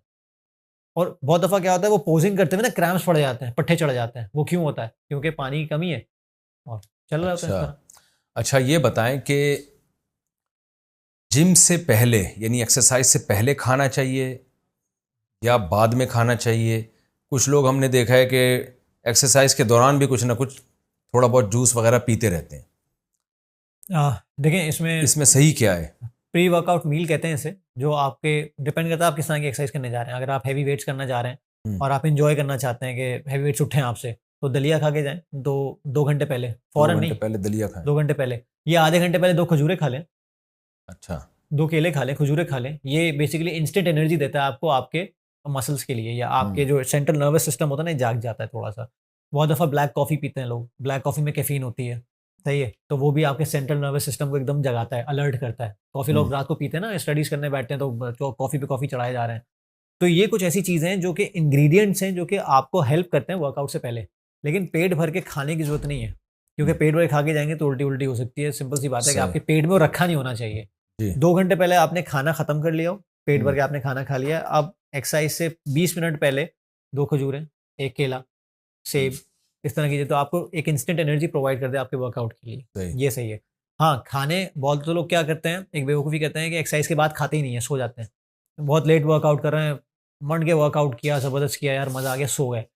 इतनी बड़ी बेवकूफ़ी है क्योंकि इंसान का जिस्म ग्रो या रिपेयर कब करता है अपने आप को? रात सोता को है। सोते हुए। ये इतनी बड़ी बेवकूफ़ी है क्योंकि जब आपके ग्रोथ हार्मोन रिलीज़ होंगे और उनको वो न्यूट्रिएंट्स नहीं मिलेंगे जो उसको उस वक़्त चाहिए, हम्म, तो आपकी बॉडी ग्रो नहीं करेगी या रिपेयर नहीं करेगी अपने आप सही। को। तो पोस्ट वर्कआउट जिसे कहते हैं कि एक्सरसाइज़ के बाद वाला, क्योंकि अभी तो आपने जिस्म को तोड़-मोड़ लिया। अच्छा, एक्सरसाइज करने के बाद बाज दफ़ा ये होता है बहुत आदमी निढाल हो जाता है और बहुत खाने का दिल चाह रहा होता हुँ। है। उस वक्त सबसे बेहतरीन ग़िज़ा कौन सी है? जब बिल्कुल नॉर्मल कंडीशन, फ़ौरन तो नहीं कहना, जब सांस फूल रहा होता हाँ, है तो उस वक्त तो नहीं खाना चाहिए, तो उस वक्त सबसे बेहतरीन खुराक कौन सी है? मैंने बाद लोगों को देखा है वो केले का मिल्क शेक पीते हैं, वो कहते हैं यार इसके बगैर हमें तसल्ली नहीं होती। ये एक बहुत देसी टोटका हाँ। है, जबकि ये नहीं होना चाहिए। इट्स प्योर कार्बोहाइड्रेट और फैट, जबकि प्रोटीन और कार्बोहाइड्रेट होने चाहिए। प्रोटीन हम्म। क्यों? क्योंकि अभी आपने नहीं, जिस वो केले के मिल्क शेक के साथ 2 अंडे भी खा लें हाँ, तो थोड़ा उन्होंने गुजारा हो जाएगा। हाँ, थोड़ा प्रोटीन ऐड कर दिया, लेकिन साइंस क्या है कि आपने मसल को तोड़ लिया ना, हाँ। अब मसल में माइक्रो डैमेजेस हो गए हैं। अच्छा। उसको रिपेयर करने के लिए मसल किससे बना हुआ है? प्रोटीन से बना हुआ है। तो हाँ। आपको फ़ौरन बाद प्रोटीन लेना है, उसके साथ कार्बोहाइड्रेट इसलिए कि वो प्रोटीन को डाइजेस्ट करने में हेल्प करे। सही। सही है, सिर्फ और वो जो प्रोटीन वीकनेस हुई है, जो और जो कमजोरी हो वीकनेस हुई रही है है, वो भी। उसको हाँ, आपके तो ग्लाइकोजन क्या लेवल क्या को खाएं सेव फिर किया उसके जाए। बाद? आप उसके बाद भी केले खा सकते हैं। उसके बाद भी आप ख़ास तौर पे नहीं, यानी एक्सरसाइज करके आया तो अब क्या खाए कि ये जो आप बता रहे हैं प्रोटीन भी मिल जाए, कार्ब भी मिल जाए? 150 प्रोटीन ग्राम अलग से तो कोई चीज़ नहीं है ना, यानी हाँ, कौन केले खाएं, नहीं, नहीं, खजूर खाएं, गोश्त खाएं, क्या खाएं? 150 ग्राम या 200 ग्राम चिकन के साथ आप 100 ग्राम चावल खाएँ। 150 ठीक है। ग्राम चिकन के साथ 100 ग्राम चावल खा लें। हाँ, बिल्कुल खाएँ क्योंकि अच्छा है जो जो जैसे मैंने आपको बताया कि वो बेसिकली आपका जो इंसुलिन स्पाइक है उसको भी थोड़ा-सा स्लो करेगा और आपने खजूर में तो मेरा ख्याल है प्रोटीन नहीं है बिल्कुल। खजूर में नहीं प्रोटीन नहीं है, कार्बोहाइड्रेट है, शुगर है, कार्बोहाइड्रेट है। तो वो बेसिकली प्री वर्कआउट ज़्यादा अच्छी रहेगी क्योंकि वो हम्म। पहले आपको एक इंस्टेंट एनर्जी देगी थोड़ा-सा और उसके बाद आप रोटी भी खाएँ। बाद में आप रोटी भी खाएँ, गोश्त भी खाएँ, सही। चावल के साथ गोश्त खाएँ, अंडे खाएँ, वो ज़्यादा बेहतर है। मछली भी क्या प्रोटीन का एक बहुत बड़ा सोर्स है? बिल्कुल, मछली प्रोटीन सबसे बेहतरीन फैट के साथ जो प्रोटीन होता है ना वो फिश है। इसे भी इसको फैटी फिश कहा जाता है। अच्छा। क्योंकि इसमें जो ऑयल्स होते हैं, जो फिश ऑयल की आपने गोलियाँ देखी होंगी, हाँ। पीले कलर की आती हैं। तो बेसिकली बहुत इम्प्रूवमेंट आपकी बॉडी में लेकर आता है और अच्छा फैट है ये। तो खानी चाहिए वो बिल्कुल, फिश ऑयल? बिल्कुल खाने चाहिए। अच्छा, ये ईवियन कैप्सूल जो आते हैं विटामिन ई के, ये वही फिश से ही कुछ निकाली हुई चीज़ है या कुछ हाँ, ये अलग चीज़ है ये? डिफरेंट फ़ॉर्मुलेशंस हैं जैसे मल्टीविटामिन्स हो गए, विटामिन्स हो गए, ये आपकी बॉडी की रिक्वायरमेंट्स होती हैं। बहुत दफ़ा क्या होता है हमारी खुराक इतनी अच्छी नहीं है कि हमारी सब्जियाँ इतनी ज़्यादा नहीं है। क्योंकि विटामिन्स, मिनरल्स वगैरह जो भी है ना ये हम्म। सब्जियों, फलों इन चीज़ों से आते हैं। तो हम्म। ये जो हम सप्लीमेंट करते हैं मल्टीविटामिन ले लिए, एवियन ले लिया, 2 ये हमें सप्लीमेंट ऐसे जी। हैं जो बहुत ज़्यादा खाए जाते हैं, एक सर्बेक्स जी और एक ईवियन के कैप्सूल। ये लेने चाहिए या नहीं लेने चाहिए, या किस कभी भी एक एज फिज़िशियन ऐसी है कि जिसमें लेने चाहिए, एक एज ऐसी है जिसमें, तो इसके बारे में क्या कहते हैं? लोग कभी भी लेते हैं? देखें डिपेंड करता है केस टू केस। कभी भी फिजिशियन या अपने फिटनेस ट्रेनर या न्यूट्रिशनिस्ट के बगैर कोई भी चीज़ नहीं लेनी चाहिए क्योंकि ये सारी चीज़ें डिपेंड करती हैं आपके टेस्ट पे। कोई भी चीज़ ज़्यादा और कम हो सकती है तो वो कहीं भी खिलवाड़ कर सकती है। अच्छा। किसी भी एक विटामिन की ज़्यादती भी मसला कर सकती है, कमी भी मसला मसला कर सकती है। तो आपको नहीं, पता अब होना किस चाहिए। किस चीज़ का टेस्ट करवाएगा? जैसे मल्टीविटामिन है, सर्बेक्स जी है, देखें, तो अब आपको वो कोई ना तो कोई ना बहुत सारे एलर्जी विटामिन है, बहुत सारे विटामिन का टेस्ट करवाएगा आदमी। नहीं, आपकी बॉडी बहुत दफ़ा इंडिकेट करती है। कुछ एलर्जीज़ होती हैं जो इंडिकेट करती है, कुछ सुस्ती होती है, आप बहुत कुछ कर रहे हैं लेकिन सुस्ती है यार, क्यों है? हम्म। बहुत दफ़ा विटामिन B12 की कमी होती है तो सुस्ती होती है, आपको नहीं पता होता। तो हम्म। आपको जब आप जाते हैं अपने सिम्पटम्स बताते हैं डॉक्टर को या फिटनेस ट्रेनर को तो उसको पता होता है कि ये सिम्पटम्स किस वजह से हो सकते हैं। वो अच्छा। आपको रिकमेंड करता है कि यार ये टेस्ट करा लो। बहुत दफ़ा क्या होता है विटामिन डी की कमी से आपका फैट लॉस मसला कर रहा होता है, फैट लॉस नहीं होता। आप लगे में तो आप विटामिन डी का टेस्ट कराएँगे जो कि हमारे यहाँ हर किसी का कम होता है। ज़ाहिर है इतनी धूप तो सेकी नहीं जाती 40 यहाँ पे। साल के बाद तो मैंने सुना है कि सभी का विटामिन डी यहाँ हाँ, कम होता है, तो पाकिस्तान में तो उसमें आप विटामिन किसी का डी भी करा की लें, यहाँ भी गोलियाँ करा लें, खानी चाहिए, 90 फिर टैबलेट 90% लेनी इफेक्ट चाहिए? हाँ, वो सप्लीमेंट करना चाहिए। सप्लीमेंट असल में है ही उसी चीज़ का नाम कि जो चीज़ आपकी नॉर्मल खुराक से सही नहीं हो रही, वो आप सप्लीमेंट से पूरी करें। हम्म। सप्लीमेंट रिप्लेस नहीं करता कि यार मैं चिकन नहीं खा रहा, मैं प्रोटीन शेक पी लूँगा, उतना ही प्रोटीन मिल जाएगा, ये गलत चीज़ है। अच्छा। रिप्लेस नहीं करना है। उसके ऊपर अगर आपकी रिक्वायरमेंट है, तो वो सप्लीमेंट करेंगे। सप्लीमेंट का लुग़वी मायने है कोई भी चीज़ किसी चीज़ में ऐड करना ऊपर। अच्छा, केक रखा हुआ है, केक पे चेरी लगा दी ऊपर। ये नहीं कि केक हटा के चेरी रख दी। थोड़ा सा हया के खिलाफ सवाल है, लेकिन ये नौजवानों का एक बहुत बड़ा मसला है। आपको पता है ये हैंड प्रैक्टिस में बहुत सारे लड़के मुब्तला हो चुके हैं। तो मैं चूँकि बहुत सारे लड़कों से वास्ता रहता है, आके अपनी परेशानियाँ शेयर करते हैं, मैं उनको जिम जाने का मशवरा देता हूँ कि आप जब जाएंगे आपकी एनर्जी यूटिलाइज होगी, आपको सेहत बनाने की फ़िक्र होगी, आपका दिमाग एक जगह लगेगा, तो इन गैर अखलाक़ी हरकतों से आप निकलेंगे। इसमें पहली बात तो आप ये बताएं कि ये जो हैंड प्रैक्टिस है, जो जिसमें आजकल यंग जनरेशन मुब्तला हो गई है, इसका सेहत को कोई नुकसान है या नहीं? हाँ, ठीक है, मैं थोड़ा-सा वाज़ेह कर दूँ, आप मैस्टरबेशन की बात कर रहे हैं, जो जी, जिन लोगों को नहीं पता होगा। तो ये बहुत बड़ा अलमिया है हमारी सोसाइटी का, और आप अगर 100 लोगों से मिलते होंगे जो आपसे बात करते होंगे, मुझे कम से कम डेली पे 10-20 तो मिलते ही मिलते हैं, और जिनकी उम्रें तकरीबन 16 साल से लेके 25 साल के दरमियान है। तो सबसे पहली बात तो ये जो आप भी प्रमोट करते हैं, मैं जी, भी कहता हूँ जल्दी शादी करो, जी। इस काबिल हो कि जल्दी शादी कर सको, ठीक है? हम्म। दूसरी चीज़, अपने आप को ऐसे कामों में लगाओ कि इस चीज़ का टाइम पहले ना तो ये मिले। बताएं कि नौजवानों को आप ये बताएं इसके नुकसानात क्या क्या हैं? इसके देखें, जिस तरह सिगरेट नोशी के नुकसानात हैं, असल ये लत है। जी, किसी भी लत के फ़ायदे नहीं हो सकते, क्योंकि एक दफ़ा करने के बाद जब आपको शहवत होती है, आप बार-बार करते हैं। तो जी। ऐसा कभी नहीं होता, कोई इतना मेरे रोबोटिक पास नहीं ऐसे होता। लोग आए हैं जिन्होंने कस्में उठाई कि अगर हमने ये दोबारा किया तो हमारी बीवी को तलाक है, और वो फिर भी किया उन्होंने, वो तलाक़ें हो गई। यानी अपने ऊपर काबू ही नहीं रहता। सही बात, सही बात। जैसे एक नशई और चरसी हीरोइनशी होता है ना, ये हालत हो जाती है। तो आपकी बात सही है कि ये एक नशा है। बिल्कुल नशा है, और नशा तो कोई भी। यानी एक तो बॉडी की नेचुरल रिक्वायरमेंट होती है ना अपनी हाँ, ख्वाहिश को पूरा करना। बिल्कुल। जैसे आप आदमी को भूख लग रही है, वो रोटी खा लेता है। जो इस बुराई में मुब्तला है, तो ये नेचुरल नहीं है, वो बार बार बार बार बार बार। देखें, 2 चीज़ें हैं और 1 सॉल्यूशन है। 2 मसले हैं हमारे यहाँ। एक ये कि बहुत ज़्यादा अवेलेबिलिटी ऑफ कंटेंट, इतना ज़्यादा कंटेंट अवेलेबल है, अब क्लिक ऑफ अ बटन पे, जो एक ज़माने में लोग कहीं जाके चोरी-छुपे देखा करते थे, अब वो आपके क्लिक ऑफ अ बटन पे आपके मोबाइल में हम्म, मौजूद है। दूसरी चीज़, अ, लोग बहुत सारी मसरूफियात में से निकल के इन चीज़ों में पड़ रहे हैं, हम्म, जबकि दुनिया कहाँ जा रही है। लोग घर में बैठ के फ्रीलांसिंग से इतना कमा रहे हैं, छोटे-छोटे बच्चे कमा रहे हैं। मैं तो अक्सर लोगों को दूसरे बच्चों की मिसाल देता हूँ कि यार जी, देखो, वो इस उम्र में कितना कहाँ पहुँच गया। तुम्हारे जी, पास इतना टाइम कैसे आ रहा है कि तुम ये कंटेंट कंज़्यूम करके और इस तरह की हरकतें कर रहे हो? जी, अपने आप को बिज़ी करो। जी। इन सब चीज़ों का नहीं, मैं इसका बहुत। नुकसान सेहत को क्या है, पहले ये आप थोड़ा सा देखिए, अवेयर इसका करें ना। नुकसान सिंपल सी बात है कि अल्लाह ताला ने एक नेचुरल निज़ाम बनाया है, जैसे एहतिलाम की सूरत में, हम्म, कि जब ओवरफ्लो होता है बॉडी में तो ये ऑटोमेटिकली हो जाता है। यू कैन जी, नॉट स्टॉप इट, ठीक है? जी, लेकिन अपने अपने एक्शन से उसको एग्ज़ीक्यूट करना, जी, वो, और ये सोचना कि हम बाद में नहीं करेंगे, ये बहुत बड़ी गलतफ़हमी है, ये होता है। और मसला सारा है, आपको ये नहीं पता कहाँ रुकना है, हम्म, आप रुकते नहीं हैं फिर वो करते रहते हैं, और इससे मैंने ज़िंदगियाँ तबाह होते हुए देखी हैं, इससे मैंने मेंटल हेल्थ तबाह होते हुए देखी है, इससे रिलेशनशिप तबाह होते हुए देखे हैं। जी, क्यों? क्योंकि आप जब आपका ज़ोर नहीं चलता अपने ऊपर, तो सबसे पहले तो नुकसानात यही हैं कि आपका कॉन्फिडेंस अपने ऊपर से ख़त्म हो जाता है, आपका जी, अपने ऊपर ज़ोर ही ख़त्म हो जाता है, आपका जी, सेल्फ कंट्रोल ही नहीं है। जी, सबसे बड़ा नुकसान तो ये है। जी, दूसरी चीज़, आप जितनी मुश्किल से सेहत बना रहे होते हैं इस मॉल में बैठ के, उतने आराम से आप सेहत को गँवा भी रहे होते हैं। ठीक है? तो ये कभी भी किसी भी तरीके से इसको ये नहीं कहना चाहिए कि ठीक है, यू शुड गो अहेड, या कर लो, ये है, वो है। ये चीज़ गलत तो है और सेहत पे नुकसानात हैं। इसलिए जिम इस बात की इजाज़त देता है आपको, बल्कि इस बात की तरफ माइल करता है कि यार, जब आपको अच्छा दिखना होता है, अच्छा लगना होता है, थोड़े मसल्स बनाने होते हैं, जो लड़कों के शौक होते हैं, तो ये थोड़ा-सा उस तरफ से आपको हटाता है। जी, तो इसलिए ज़रूरी है कि ये शौक भी डेवलप करें आप, सेहत हम्म, बनाने के। आजकल मिक्स मार्शल आर्ट्स है, एमएमए है, कराटे है, हम्म, बहुत सारे ताइक्वांडो, उस चीज़ में जाएँ, स्पोर्ट्स में जाएँ, जी, नई-नई स्किल सीखें। अपने आप को जितना बिज़ी रखेंगे, क्योंकि बचना इसलिए मुश्किल है कि कंटेंट बहुत सारा अवेलेबल है। जी, हाँ, लेकिन नुकसानात इसके उतने ही हैं, जितना कंटेंट है उतनी ज़्यादा उनसे बढ़ती जाती है, उतना ज़्यादा आप एक, इसे कहते हैं विशियस सर्कल, जी, आप उसमें घूम-घूम के बर्बाद हो जाते हैं। तो ये सही। किसी भी तरीके से, ये मैं नहीं कहूँगा कभी भी, जो अल्लाह ताला का निज़ाम है, कुदरती निज़ाम है, वो चलता रहेगा वैसे ही, लेकिन हम्म। अपने हाथ से अपने आप को बर्बाद ना करें। अच्छा, ये बताएं कि अब 40-50 साल में कोई आदमी मोटा हो गया, या कोई खातून है जिनका वेट ज़्यादा है, वो वेट लॉस करना चाहती हैं, तो फैट है वो फैट ख़त्म हो जाएगा। लेकिन एक बंदा 20-22 साल में, एक लड़का या लड़की 20-22 साल की है, और वो बाय नेचर ही इतनी, उसका वज़न 70-80 किलो है हुँ, 20-22 साल में, और वो मांस है, तो मसल्स ही हैं वो।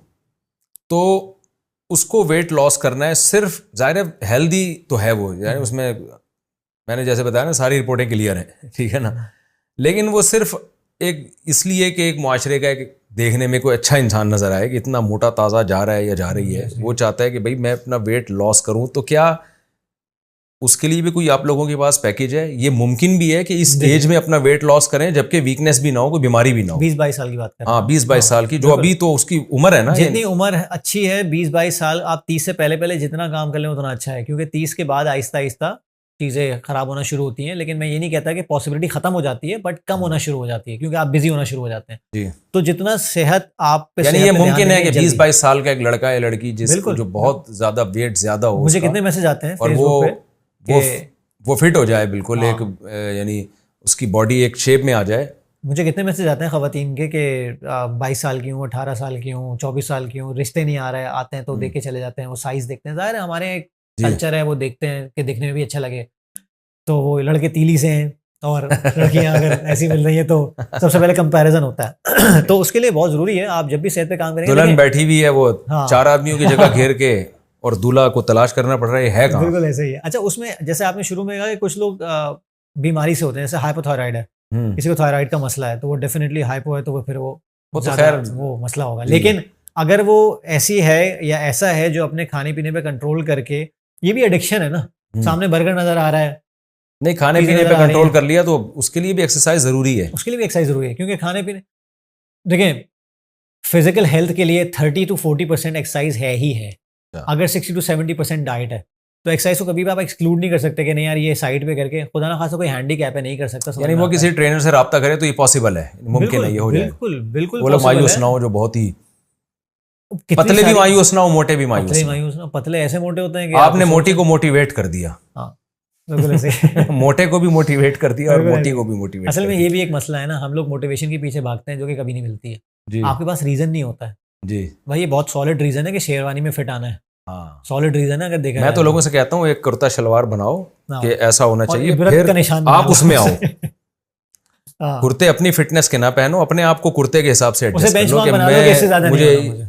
मेरे पर ये शेरवानी में मैं आना चाहिए, मुझे इतना अच्छा लगता मुझे है, इस शेरवानी के अंदर आना है, मुझे इस शलवार के अंदर या इस मुझे ट्राउजर के अंदर आना इतना है, अच्छा तो अपने लगता आप को उस ट्राउजर के हिसाब से बनाओ। हमारे यहाँ जाके ना बाजार से अपने हिसाब से ट्राउजर और शर्ट हाँ, ले रहे होते हाँ, हैं, हाँ, हाँ। तो आप शर्ट के हिसाब से मैं अपने देखा आप ना, को मुझे इतना अच्छा लगा कि काट छाट करो हाँ, अपने। अभी मेरी बहन की शादी होने वाली है तो मैं पुरानी शेरवानी निकाली है अपनी शादी की, 2012 में शादी हुई थी मेरी, तो 11 साल होने वाले हैं फरवरी में, लटक रही थी, मैं फिट नहीं आ रहा था उसमें। मैंने वो 3 पीस सूट निकाल के देखा, मुझे जैसे 2 आ जाए उसमें, मुझे खुशी हुई कि यार मैं इस तरफ आ गया, अल्लाह का शुक्र है।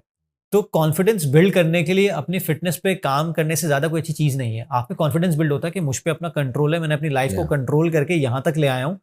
क्योंकि जब आप मोटे होते हैं ना तो आप इतने फ्रस्ट्रेट होते हैं, और आपका जब वजन होता है फिर आपका वर्क लाइफ का मसला है, फिर रिलेशनशिप के मसले हैं, तो बहुत सारे मसले ऐड अप हो जाते हैं।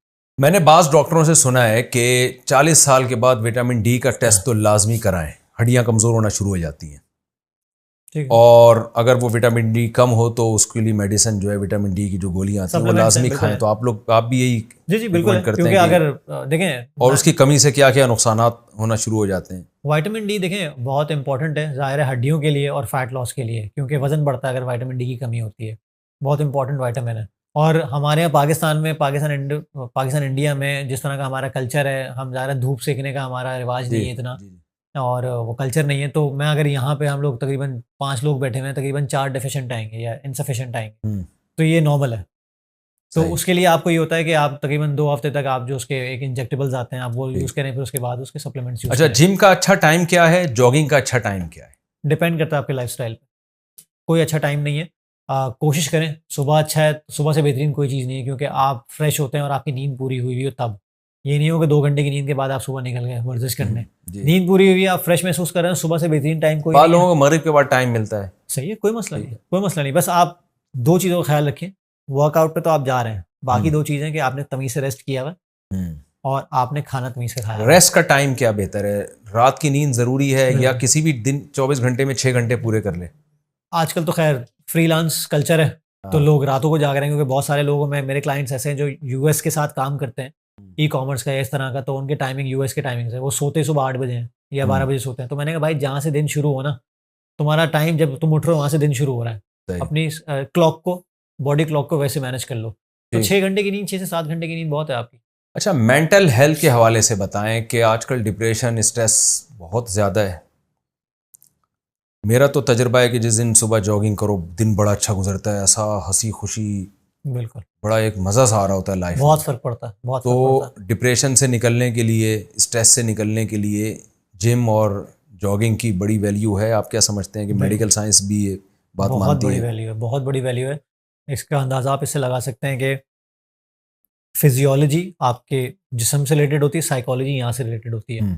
आप साइकोलॉजी से अपनी फिजियोलॉजी ठीक कर सकते हैं, फिजियोलॉजी साइकोलॉजी ठीक कर सकते हैं।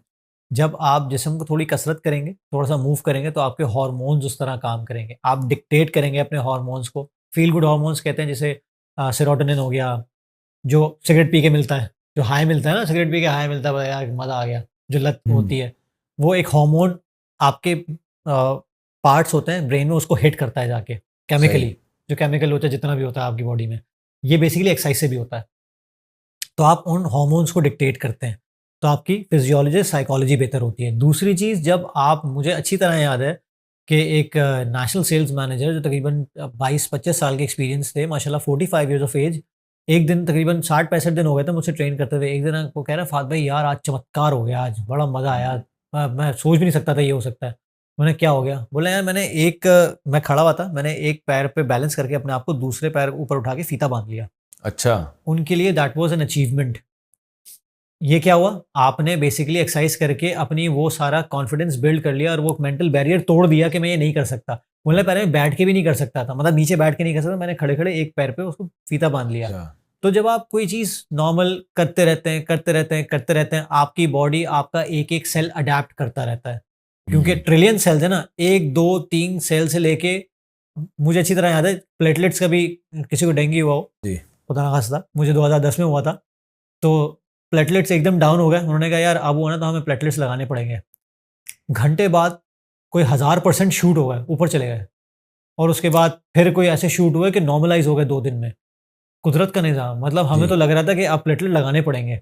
तो इसी तरह आपकी बॉडी कम्युनिकेट करती है, आपका एक सेल कम्युनिकेट करता है दूसरी चीज़ों को। इसलिए जो खुदकुशी करने वाले लोग होते हैं, उन एक-एक सेल को बताना, एक सेल दूसरे सेल को बताना शुरू कर देता है कि अब जीने का कोई मकसद नहीं है, अब तुम फौत हो जाओ, तुम्हारी कोई वैल्यू नहीं है। आप किसी से बात नहीं करते, कोई आपको और डिप्रेस कर देता है, तो आहिस्ता-आहिस्ता इट्स अ स्लो पॉइज़न। जी। इसको रिवर्स करती है आपकी एक्सरसाइज। जब आपको खुद पे एतमाद आता है ना कि यार ये मैं कर सकता हूँ। अगर वो बंदी 19 लीटर की बॉटल लगा सकती है, तो उसको भी पता है कि यार ये मैंने कर लिया है, मेरे लिए अचीवमेंट है छोटी सी चीज़, बचकाना चीज़ है, लेकिन एक कॉन्फिडेंस बिल्डिंग मेजर है।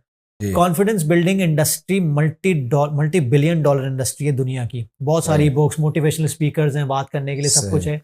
लेकिन जो मोटिवेशन अपने आप पे काम करने से मिलती है ना, और अपने आप को चेंज होते हुए देखने से मिलती है, वो नहीं मिल सकती आपको कहीं से भी। अच्छा, एक सवाल मेरा ये था, लेकिन वो उसके लिए थोड़ा सा, यानी उसका ऐसे ज़बानी जवाब देना शायद आपके लिए मुमकिन ना हो। सिर्फ हाँ या ना में जवाब दे दिएगा। जो लोग जिम जाने का, जिनके पास टाइम नहीं है, क्या आप ऐसी भी कोई ट्रेनिंग बताते हैं, या उन ख़वातीन को या उन मर्दों को, कि वो घर में रह के ही बग़ैर किसी वेट के वो घर में ही एक्सरसाइज कर लें? एक ऑथर है, बुक लिखी थी उन्होंने, नाइकी जो शू कंपनी है, उसके फाउंडर थे। उन्होंने कहा था if you have a body you are an athlete. अगर आपके पास बॉडी है, आप एथलीट हैं। सही। आपको वजन की ज़रूरत नहीं है। जैसे मैंने सही। कैलिस्थेनिक्स कहा, ये सारी वो चीज़ें हैं जो घर जी। में बैठे हुए चीज़ें हो सकती हैं, कोई ज़रूरत नहीं है। किस जिम को एक्सक्यूज़ बनाने की ज़रूरत नहीं है। सप्लीमेंट की क्या वैल्यू है? जो लोग जिम जाते हैं, हार्ड वर्किंग करते हैं, तो वो सप्लीमेंट ले रहे होते हैं मुख्तलिफ़ किस्म के। एक इंडस्ट्री है, एक ट्रेंड चल ज़रूरत चुका है है। इसकी? नहीं, ज़रूरत नहीं है। देखें, सप्लीमेंट का लोग भी मैंने बताया ना कि वो कोई एडिशन है। लोग डायरेक्ट इनबॉक्स में किसी भी सवाल एज में करते हैं। ज़रूरत नहीं है? अगर आपकी डाइट सही है तो, ठीक है, आपकी डाइट से वो सब कुछ मिल सकता है जिसके लिए आप सप्लीमेंट पे जा रहे हैं। आप डाइट क्यों नहीं ठीक कर रहे हैं? तो फिश ऑयल जो आपने बताया, ये तो नेचुरल है ना, हाँ, इसमें देखिए इसको लेने में तो कोई हर्ज नहीं है मेरा ख्याल। इतनी फिश हम खाते नहीं है ना, हाँ। तो हमें वो सप्लीमेंट करना पड़ता है। एक सप्लीमेंट है क्रिएटिन, वो भी बेसिकली आप 1 किलो बीफ खाएँगे तो आपको कहीं जाके 3 ग्राम मिलेगा, अच्छा। ठीक है? और वो आपके एनर्जी सिस्टम्स के लिए बेहतर होता है, तो वो आपको एक सप्लीमेंट के थ्रू मिल जाता है। तो वो सप्लीमेंट का मतलब है कि एक बड़ी-सी चीज़ को आपके लिए आसान बना दिया गया है। ठीक है, 25 ग्राम प्रोटीन चाहिए तो इसका मतलब आपको पूरी 100 ग्राम चिकन खानी पड़ेगी, जब आपको कहीं 20, 25, 22 ग्राम मिलेगा। तो वो एक उसमें कन्वीनियंस कर दिया गया, यानी सहूलत कर दी गई है, लेकिन रिप्लेस नहीं करना। इसका मतलब ये नहीं है कि अगर 100 ग्राम प्रोटीन खाना है हम्म। तो मैं चिकन छोड़ के बोलूंगा भाई मैं 4 स्कूप ले लूंगा, 25 25 25 25 मेरा प्रोटीन पूरा हो गया। नहीं, आपने रिप्लेस कर दिया। सप्लीमेंट के डिब्बे पे भी लिखा होता है कि खुदारा कहीं भी बना हुआ हो, अमेरिका में हो, इसराइल में हाँ, कहीं भी वरना बना लोग हुआ हो, सप्लीमेंट पे सेट हो जाते हैं, खाने पीने की हाँ, क्या वहाँ जरूरत लिखा है। होता है कि इसको रिप्लेस मत कीजिएगा, ये आपके खाने की रिप्लेसमेंट नहीं है, ये डाइटरी सप्लीमेंट है। लेकिन लोग तो डायरेक्ट कूदते सप्लीमेंट पे। वो एक ट्रेंड बन चुका है, एक फैशन स्टेटमेंट बन चुकी है, इंडस्ट्री है, इंपोर्ट हो रहे हैं दबा सही के, तो सही ज़ाहिर सही। है बिकने भी हैं। जिम के दौरान मैंने कुछ लोगों की चींगम चबाते हुए भी देखा है। वो एक वो क्या है, ये कोई इसका ये जो आपने कहा एक्सरसाइज से ना, ताल्लुक है? वो जो गाल पिच्ची हो जाते हैं, ये असल में लोग उसके लिए करते हैं, और ख़ास तौर पे बहुत दफ़ा जॉ लाइन निकालने के लिए कि यार तो ये क्या चौड़ा इससे चेहरा हो। फर्क पड़ता है? आप चबाते रहेंगे तो आपके जबड़ों की एक्सरसाइज है वो एक तरह की, हम्म, लेकिन कोई ऐसा इसका फ़र्क कोई नहीं पड़ता, ऐसा कोई फ़र्क ताल्लुक नहीं नहीं है। पड़ता। बहुत से लोग आदतन चबाते रहते हैं, लेकिन सही। कुछ खाने की ज़रूरत नहीं है बीच में। पानी पिएँ आप, 2-2 घूँट पीते रहें। एकदम से बहुत सारा पानी पीने की ज़रूरत नहीं है, फिर वो कैब भी हो सकती है या आप फेंट भी हो सकते हैं। पीना चाहिए। पीना चाहिए, मतलब आपने एक सेट किया, 1 घूँट पानी पी लिया, फिर बैठ गए, रेस्ट किया, 1 घूँट पानी पी लिया। तो हम्म, घूँट-घूँट पिएँ आप, बहुत ज़्यादा पीने की ज़रूरत नहीं है। सही। स्टेरॉइड लेने का बड़ा एक आजकल रिवाज है, हुँ। तो सप्लीमेंट और स्टेरॉइड में कोई फ़र्क है, या बाद सप्लीमेंट में स्टेरॉइड शामिल किया जाता है कहते हैं, इसकी हुँ। हकीकत क्या है? और इससे बॉडी को, यानी बात चीज़ें ऐसी हैं खा के आदमी एकदम ऐसा फिटफाट, हाँ, नहीं बहुत फ़र्क है। भागना दौड़ना, बाज जाली हकीम दवाओं में मिला रहे होते हैं। बिल्कुल ऐसे ही है। ये तो दवाइयों में होता है। मतलब कुछ अर्से पहले मेरे एक क्लाइंट को दिया गया था, माइल्ड स्टेरॉइड दिए गए थे क्योंकि उसको एलर्जी का इश्यू था, ये था, वो था। ये बेसिकली मेडिसिनल चीज़ है। और जो बॉडी बिल्डिंग में स्टेरॉइड यूज़ होते हैं, ये तो नॉर्मली अवेलेबल भी नहीं होते, ये तो ढके-छुपे अवेलेबल होते हैं। तो हत्ता नुकसानदेह के, है हाँ, लड़कों के बिल्कुल लिए। नुकसानदेह है, बिल्कुल नुकसानदेह है। हत्ता के जो बॉडी बिल्डिंग कॉम्पिटिशन होते हैं ना, जिसमें ये यूज़ होते हैं, उसमें भी इस तरह के लवाज़मात होते हैं कि वो टेस्ट रिपोर्ट में नहीं आते, डोपिंग टेस्ट में नहीं आते। मतलब इतना हश-हश मटीरियल है, इतना इल्लीगल मटीरियल है कि लोग इससे दूर रहते हैं। लेकिन ये बॉडी बिल्डिंग का पार्ट है, पूरी दुनिया में यूज़ होता है। फिर मैं कहूँगा गोल पे डिपेंड करता है। अगर आपका ज़रिया माश ही छोटी चड्डी पहन के अपने आप को डिस्प्ले करने का है, सही। आप ज़रूर करें, आपको करना पड़ेगा, वरना आप जीत नहीं पाएँगे। हम्म। आपको प्राइस में नहीं जीतना है ना, लेकिन भाई अगर नॉर्मल ज़िंदगी मैं तो गुज़ारनी लोगों है, से कहता हूँ भाई, लासानी के बैल मत बनो, हाँ, हो ये ना अपनी बस। सेहत और फिटनेस और हेल्थ का ख्याल करो। ये आपको क्या है, इतने मोटे मोटे आपने देखिए, तो आपका और मेरा मकसद, नुमाइश थोड़ी हमारा करनी कोई ना है। कोई ज़रिया जी माश है, ठीक है? जी उसमें वो चीज़ शामिल नहीं है। उनका ज़रिया माश ही है ये, वो उससे ज़्यादा आगे सोच ही नहीं सकते। जैसे जी। मेरा ज़रिया माश फ़िटनेस है, लेकिन बॉडी बिल्डिंग नहीं है। कितने लोग मेरा शौक देख के मुझे बड़ा घेरते-घेरते रह गए एक ज़माने में, जब मैं भी शुरू-शुरू में था कि यार तेरे डब्बे निकल आएँगे, तू सांड हो जाएगा, ये हो जाएगा, वो हो जाएगा। अल्लाह का शुक्र है, हमेशा एक मेंटली मुझे पता था कि यार मुझे बेसिकली मैं 36 का हूँ। मैं चाहता ये हूँ कि डब्बे बनाने का क्यों इतना शौक है पेट पे लोगों को? इसमें क्या कोई तारीखें लिखनी है उन्होंने 6 डब्बों पे? अच्छे लगते कोई हैं बस, यादाश्त है, कोई डायरी के पेज हैं, ये पता नहीं क्या अच्छे एक लगते हैं, और ट्रेंड चल उनको निकला लगता है है। कि यार ये हेल्थ की निशानी है, जबकि हेल्थ की निशानी नहीं है। अच्छा। बहुत से लोग जेनेटिकली गिफ्टेड होते हैं, हम्म। और जिन लोगों को निकालने पड़ते हैं ना, वो जितने सेक्रीफाइस करके निकालते हैं, वो उनसे पूछें आप। क्योंकि कुछ एक्टर्स हैं जिन्होंने बाद में बोला है कि मैं ज़िंदगी में, अब मेरे बाप की तौबा, मैं कभी सिक्स पैक नहीं बनाऊँगा। जिस स्ट्रगल से गुज़रना पड़ा है, जो खाना-पीना मुझे रोकना पड़ा है। तो आप इसका इतना सेहत काम से करें। कोई ताल्लुक नहीं है। इसका सेहत से ताल्लुक नहीं है। सिक्स पैक नज़र आने का मतलब सेहत से कोई, मैंने कहा ना, बॉडी बिल्डर सेहतमंद नहीं होता जी जी। जब वो स्टेज पे होता है। कितनी ज़बरदस्त बॉडी होती है उसकी। अच्छा, ये जो नट्स हैं, जो खुश्क मेवा जात हैं, बादाम है, अखरोट है, पिस्ता है ज़रूर खाएँ। और काजू है, इनमें सब अच्छा कौन सा है? अखरोट, अगर मैं इसको पैटर्न सबसे दूँ, अच्छा कौन हाँ, सा? अखरोट है, बादाम है, काजू है, पिस्ता है, किशमिश भी आप ले सकते हैं। हम्म। अगर आप सारे अफ़ोर्ड ही कर, अच्छे हैं। हाँ, अफ़ोर्ड कर सकते हैं, तो वो कौन-सा है वो? चिलगोजा चिलगोज़ा तो दर्जन के पीनट हिसाब से बिक रहा है आजकल। पीनट है, चिलगोज़ा है, जी। ये सारे गुड फैट हैं। हम्म। लेकिन एक चीज़ का ख़्याल करना चाहिए, क्योंकि ये लोग फकसते हैं, मतलब खाते हैं, इस कैंडी की तरह खाते हैं। मैंने अक्सर देखा है कि सामने रखा हुआ है, प्याला रखा हुआ है ना, तो बस चबाए जा रहे हैं, खाए जा रहे हैं, खाए जा रहे हैं। एक प्रोटीन में, 1 ग्राम में 4 कैलोरीज़ होती हैं, एक कार्बोहाइड्रेट में 4 कैलोरीज़ होती हैं, लेकिन 1 ग्राम फैट में 9 कैलोरीज़ होती हैं।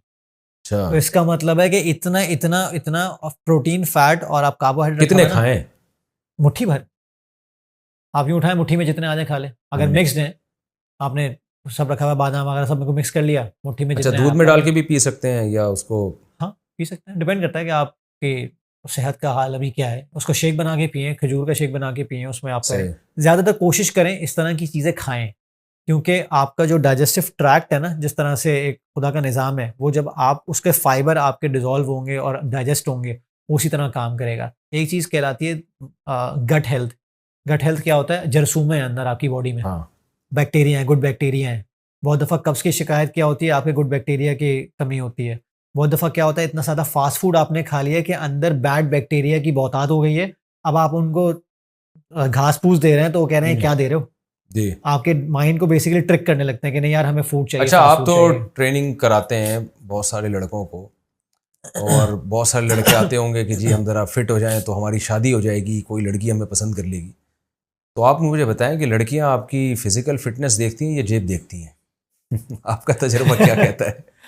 तो मैं ज़ाहिर है मैं भी शादीशुदा हूँ, तो मैं ये मतलब दिल पे हाथ रख के कह सकता हूँ कि जिनकी नहीं हुई है लड़कियां बॉडी नहीं देखती हैं, जेब यही है, देखती हैं। जेब देखती हैं। अच्छा, मैं निकाह ख्वान भी हूँ, बहुत सारे निकाह मैंने पढ़ाए हैं। अब तो मैंने हॉलों में जाना छोड़ दिया, हॉल्स में, मस्जिद में ही जो आ जाए पढ़ा रहे। तो पहले मैं हॉल्स में जाता था, तो और मैंने देखा है कि अच्छा, मैं तो ज़ाहिर है मिक्स गैदरिंग में नहीं जाता ना, दुल्हन तो हमें नज़र नहीं आ रही होती। जी मैं तो पहले से शर्त लगा के जाता था, भाई सेपरेट इंतज़ाम होगा तो मैं जाऊँगा। सही है। तो उसमें लड़के बता रहे, दूल्हे तो अजीब अजीब से स्टाइल के नज़र आ रहे होते थे ना, बिल्कुल ही आड़े तिरछे से, और एज भी बहुत उनकी। तो मैं हैरान होता था कि यार ये जब ज़ाहिर है इस एज में ये शादी कर रहा है तो खातून की एज भी इतनी होगी। तो पता चलता था कि जी 18 साल की लड़की है, 20 साल की लड़की है, बंदा 50 साल का। चलो 50 साल का भी कुछ थोड़ा सा